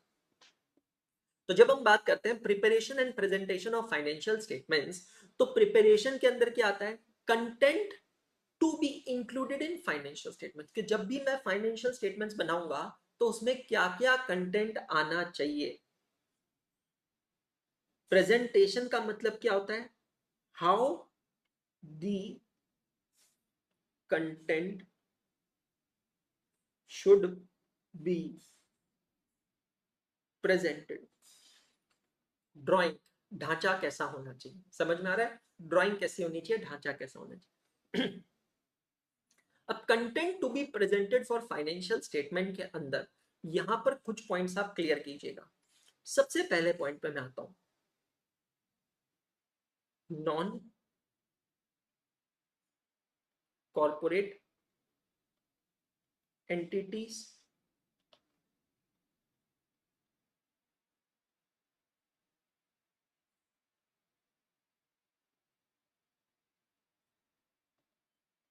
कॉर्पोरेट एंटिटीज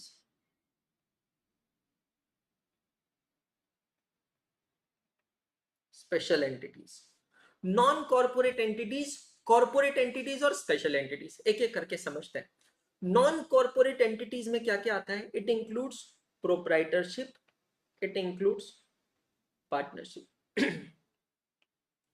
तो प्रोप्राइटरशिप और पार्टनरशिप के प्रेजेंटेशन ऑफ फाइनेंशियल स्टेटमेंट पे कोई लॉ ही नहीं, सिंपल सी चीज है, टी फॉर्मेट हम बनाते हैं जैसे 11th 12th में बनाते थे, जैसे सीए फाउंडेशन में बनाते थे। टी फॉर्मेट का trading account, profit and loss account, balance sheet.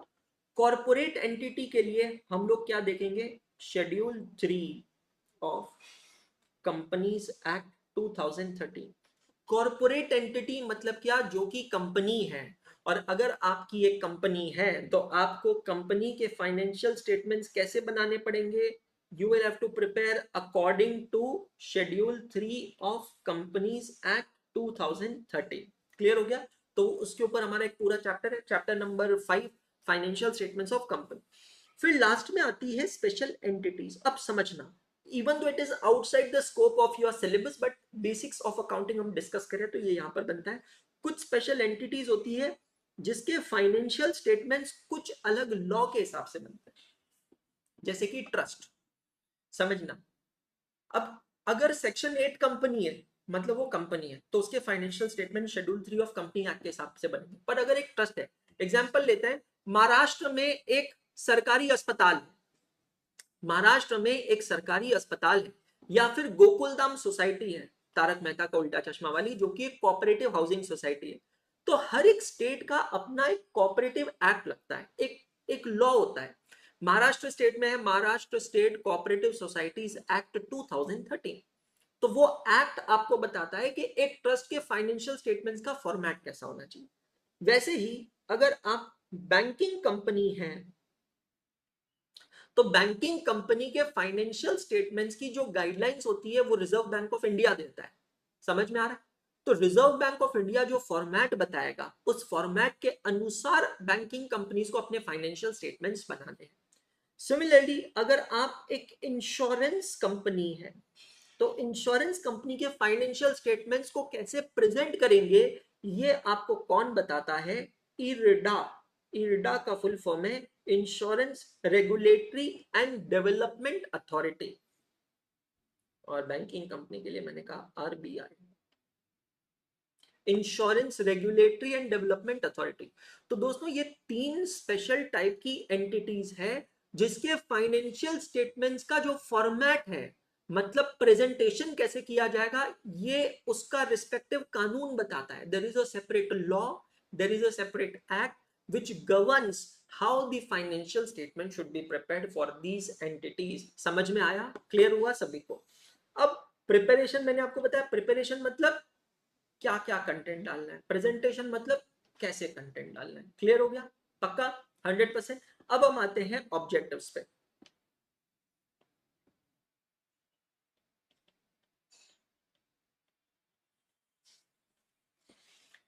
Financial statements बनाने के ऑब्जेक्टिव्स है दो।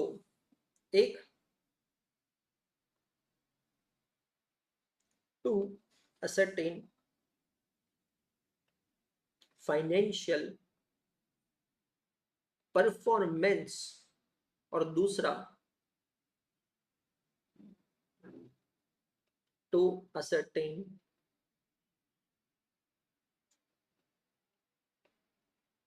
Financial position. Are you getting my point?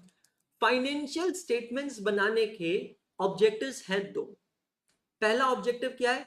To ascertain financial performance, और दूसरा टू असरटेन फाइनेंशियल पोजीशन। समझते चलिएगा फाइनेंशियल परफॉर्मेंस का मतलब और पोजीशन का मतलब क्या है। फाइनेंशियल परफॉर्मेंस मतलब दोस्त मैं जानना चाहता हूं कि मेरी कंपनी कैसा परफॉर्म कर रही है। मैं सिंपल ये जानना चाहता हूं, जैसे आप स्टूडेंट हैं, स्टूडेंट का परफॉर्मेंस इवैल्यूएशन क्राइटेरिया क्या है? हर एक का परफॉर्मेंस इवैल्यूएशन क्राइटेरिया अलग होता है। स्टूडेंट के लिए मार्क्स होते हैं कि वो कितने मार्क्स लेकर आते हैं।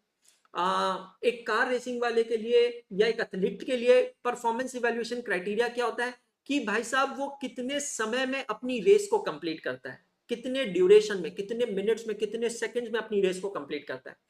ठीक उसी तरह आपको क्या लगता है कंपनीज के लिए परफॉर्मेंस इवैल्यूएशन क्राइटेरिया क्या होता होगा? कंपनी की प्रॉफिटेबिलिटी, कि क्या कंपनी प्रॉफिट कर रही है या नहीं कर रही है, कम प्रॉफिट कर रही है, ज्यादा प्रॉफिट कर रही है, कितना कर रही है। ये परफॉर्मेंस इवैल्यूएशन क्राइटेरिया होता है दोस्तों किसी भी कंपनी के लिए। तो पहला ऑब्जेक्टिव हुआ है to ascertain the financial performance, और हम यहां पर नॉन फाइनेंशियल फैक्टर्स की बात नहीं करें, हम यहां पर बात कर रहे हैं फाइनेंशियल परफॉर्मेंस के बारे में। दूसरा, टू असरटेन फाइनेंशियल प्रॉफिटेबिलिटी। जब हम फाइनेंशियल पोजीशन पोजीशन की जब हम बात करते हैं तो पोजीशन में यहां पर दो चीजें आती है, एक होती है सॉल्वेंसी और दूसरी होती है लिक्विडिटी। अब जैसे कि मैंने आपसे कहा है कि हमारा जो ये पूरा सिलेबस है, ये पूरा सिलेबस कंपनी के आगे पीछे घूम रहा है, तो अब मैं यहां पर इसका थोड़ा सा फोकस लेकर चलता हूं section number 2 sub section 40 of companies act 2013। आपको ये बेसिक्स ऑफ अकाउंट्स का सेशन ना सीए फाउंडेशन के बेसिक्स ऑफ अकाउंट से काफी अलग लग रहा होगा, वो बहुत अलग है, और ये आप देख रहे हैं बहुत अलग है, बहुत अलग तरीके से ये बेसिक्स ऑफ अकाउंटिंग का सेशन चल रहा है। फीडबैक मुझे जरूर दीजिएगा सेशन खत्म हो जाने के बाद, कैसा आपको सेशन लगा। यूट्यूब के कमेंट्स में जाकर फीडबैक देना, ताकि कल के सेशन की मैं प्लानिंग करूंगा ना तो वो मुझे काफी यूजफुल होने वाला है। Section 2 subsection 40 of companies act define करता है financial statements of a company को, कि एक कंपनी के फाइनेंशियल स्टेटमेंट्स में क्या क्या होना चाहिए। तो सेक्शन 2 सबसेक्शन 40 पांच चीजें डिफाइन करता है।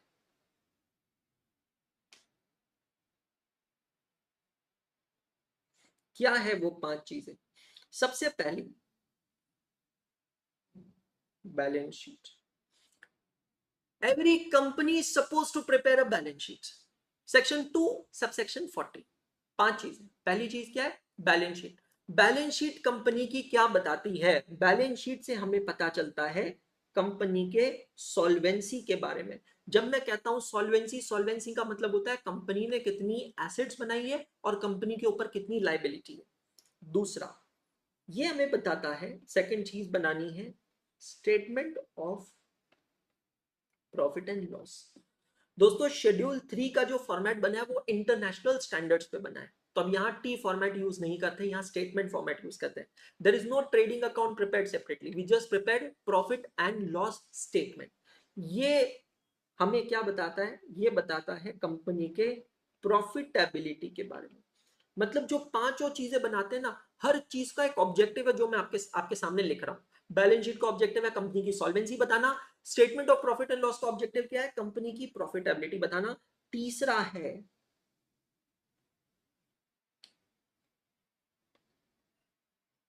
कैश फ्लो स्टेटमेंट, ये हमें बताता है कंपनी के लिक्विडिटी के बारे में। How much is the liquidity with the company? Now it may happen that you are a solvent company. समझना अच्छे से, आप एक solvent company है, आपके पास बहुत पैसा है, लेकिन आपकी लिक्विडिटी नहीं है, आपके पास लिक्विडिटी नहीं। अब लिक्विड का मतलब क्या होता है? लिक्विड का मतलब होता है assets maintain in the form of cash and cash equivalents.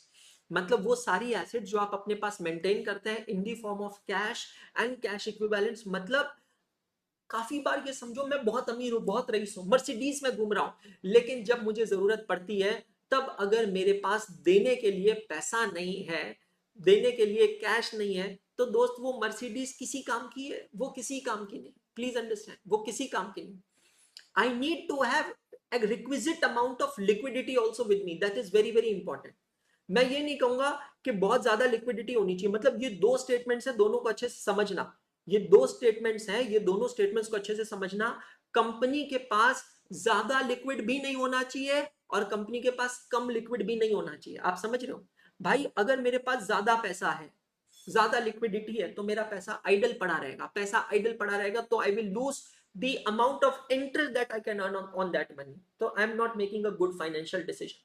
but if I'm out of liquidity then also there is a problem। तो ये एक इंपॉर्टेंट है। चौथा, statement showing changes in equity। Section 2 subsection 40 कहता है चौथी चीज जो आपको बनानी है वो है statement showing changes in equity. ये आपको बताता है कंपनी के ट्रस्ट और कंपनी के मैनेजमेंट के बारे में। दोस्त आज काफी लोग रिलायंस इंडस्ट्रीज लिमिटेड में पैसा पता है क्यों लगा रहे हैं? क्योंकि मुकेश अंबानी जी वहां पर है। समझिए, मुकेश अंबानी जी के नाम पर लोग पैसा लगाते हैं कि हाँ अगर ये बंदा वहां पर है ना, ये बंदा कभी हमारा पैसा डूबने नहीं देगा, क्योंकि उसका खुद का इतना पैसा रिलायंस में लगा हुआ है, तो हमारा पैसा डूबने ही नहीं देगा। तो people play their bet on the surname of mister Ambani. But imagine करो कल चल के अगर ऐसा हो कि अंबानी पूरी परिवार ने, पूरी फैमिली ने रिलायंस इंडस्ट्रीज से अपने शेयर्स बेच दिए, तो क्या होगा? मार्केट में एकदम से सेलिंग स्टार्ट हो जाएगी, हाहाकार मच जाएगा कि किसी कंपनी के फाउंडर ने अपनी कंपनी के अगर शेयर बेचा, मतलब कंपनी में कुछ घोर घोर अपराध चल रहा है। इस प्रॉब्लम को कैसे सॉल्व करना है? हाँ, इसको सॉल्व करने का एक ही तरीका है, भैया जी हम भी हमारे शेयर्स बेच दो। आप पॉइंट समझ रहे हैं? यहाँ पर समझने की कोशिश करना। Statement showing changes in equity demonstrate the trust by the general public on the company. और लास्ट जो चीज बनानी है उसको कहते हैं notes to accounts. Notes to accounts क्या देता है? It gives the disclosure assumptions, या मैं सिंपल कहूंगा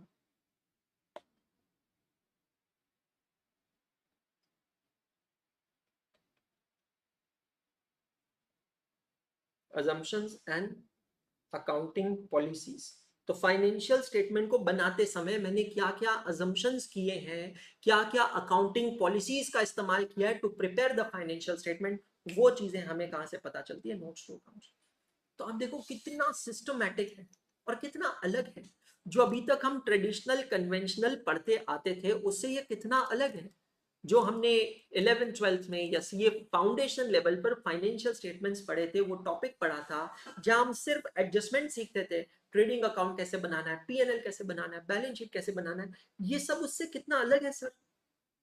कितना डिफरेंट है, बिल्कुल ये उससे अलग, ये डिफरेंट है। तो मैं इसको यहाँ पर नंबर देता हूँ, number 5। This is your framework.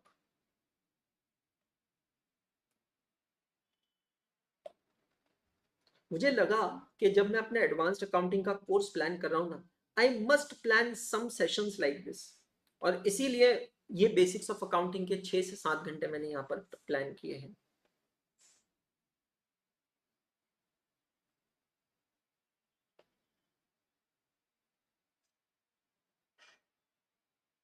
Preparation and presentation of financial statement, framework of preparation and presentation of financial statements, ठीक है।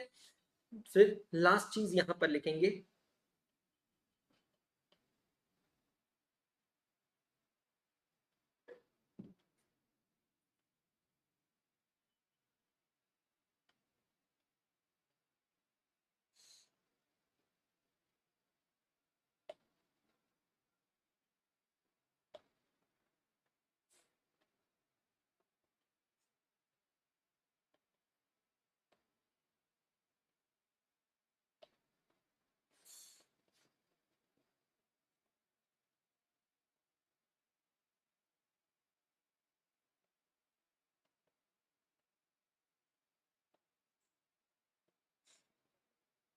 सो कंपनी एक्ट 2013 का एक शेड्यूल है दोस्तों, जिसका नंबर है शेड्यूल नंबर 3।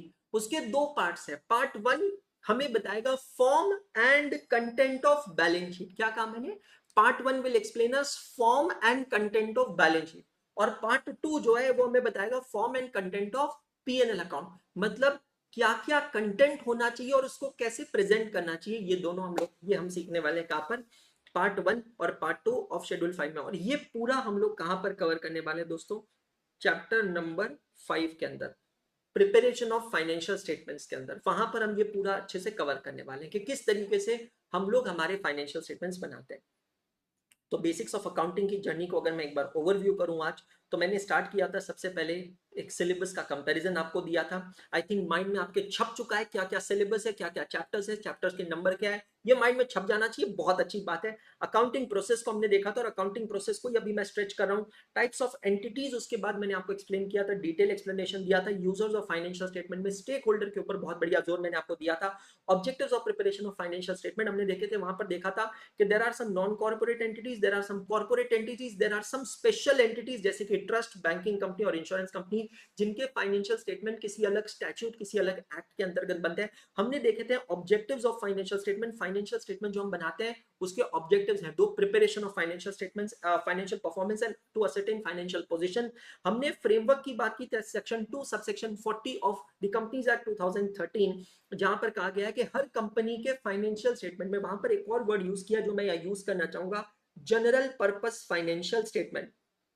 हर कंपनी के GPFS, general purpose financial statements के अंदर ये 5 चीजें आनी चाहिए। पांचों चीजें क्या है और उसकी ऑब्जेक्टिविटी क्या है, वो सब हमने डिस्कस किया है। हमने डिस्कस किया है कंपनीज एक्ट 2013 के अंदर शेड्यूल 3 है। शेड्यूल 3 के दो पार्ट्स है। Part 1 talks about form and content of balance sheet, part 2 talks about form and content of the statement of profit and loss. यहां पर दोस्तों मैं आज अपना लेक्चर नंबर 1 समाप्त करना चाहता हूं। उम्मीद करता हूं कि आपको ये लेक्चर अच्छा लगा होगा, पसंद आया होगा। मैं फिर से रिपीट कर रहा हूं, अगर किसी को बेसिक्स ऑफ अकाउंट्स की जरूरत नहीं है, आप सिंपल दोस्त ट्रैकर में जाइएगा। ट्रैकर के अंदर आपको हर एक लेक्चर की नोटिंग मिल जाएगी। वहां पर जाकर आप सीधा स्किप कर सकते हैं to the topic that you really want to do. Tracker बहुत डिटेल में मेंटेन होगा। आज का जो लेक्चर होगा उसकी डिटेल रिकॉर्डिंग आपको ट्रैकर में मिल जाएगी। गूगल ड्राइव की लिंक जो है, जो बच्चे अभी ऐप पे वेब पे लाइव देख रहे हैं, आप लोगों के साथ लाइव चैट में मैंने यहाँ पिन कर दी है, उसको क्लिक कर सकते हैं। जो बाद में देखेंगे इस QR कोड को स्कैन कर सकते हैं। इस लिंक के थ्रू आपको सारे के सारे कंटेंट्स आप तक मिल जाएंगे, आप तक पहुंच जाएंगे। जो बच्चे यहाँ पर YouTube पे देख रहे हैं, आप सबको मैं बता देना चाहता हूँ, पहले 6 दिन का फर्स्ट 1 वीक का डेमो चल रहा है YouTube पे। आप अगर चाहे तो आराम से इवैल्यूएट कर लीजिए, फिर डिसीजन लीजिए कि क्या आप हमारी क्लासेस लेना चाहते हैं। मेरी ओपिनियन में सबसे बेस्ट होता है महापैक।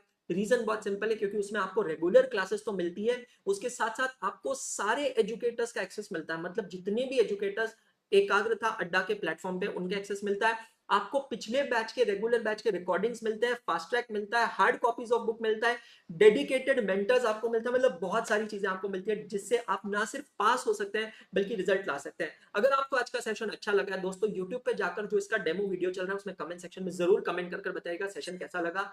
ऐप पे, वेब पे जो क्लास देख रहे हैं अड्डा पे, प्लीज क्लास एंड होने के बाद 5 स्टार जरूर देते रहिएगा। और एक प्लेज, एक प्रॉमिस, एक प्लेज और एक प्रॉमिस जो मैं आपके साथ करता हूं, वो प्लेज और प्रॉमिस अब हर रोज आप मेरे साथ करेंगे और आप मुझसे कहेंगे, क्योंकि जब हम कोई चीज को बार बार रिपीट करते हैं ना, तो हम उसे मैनिफेस्ट करते हैं, और जब मैनिफेस्ट करते हैं तो वो हकीकत बन जाती है कि अंशुल भैया हम भी आपका हाथ नहीं छोड़ेंगे, साथ नहीं छोड़ेंगे। Thank you so much, see you in the next class, lecture number 2। Good day all of you.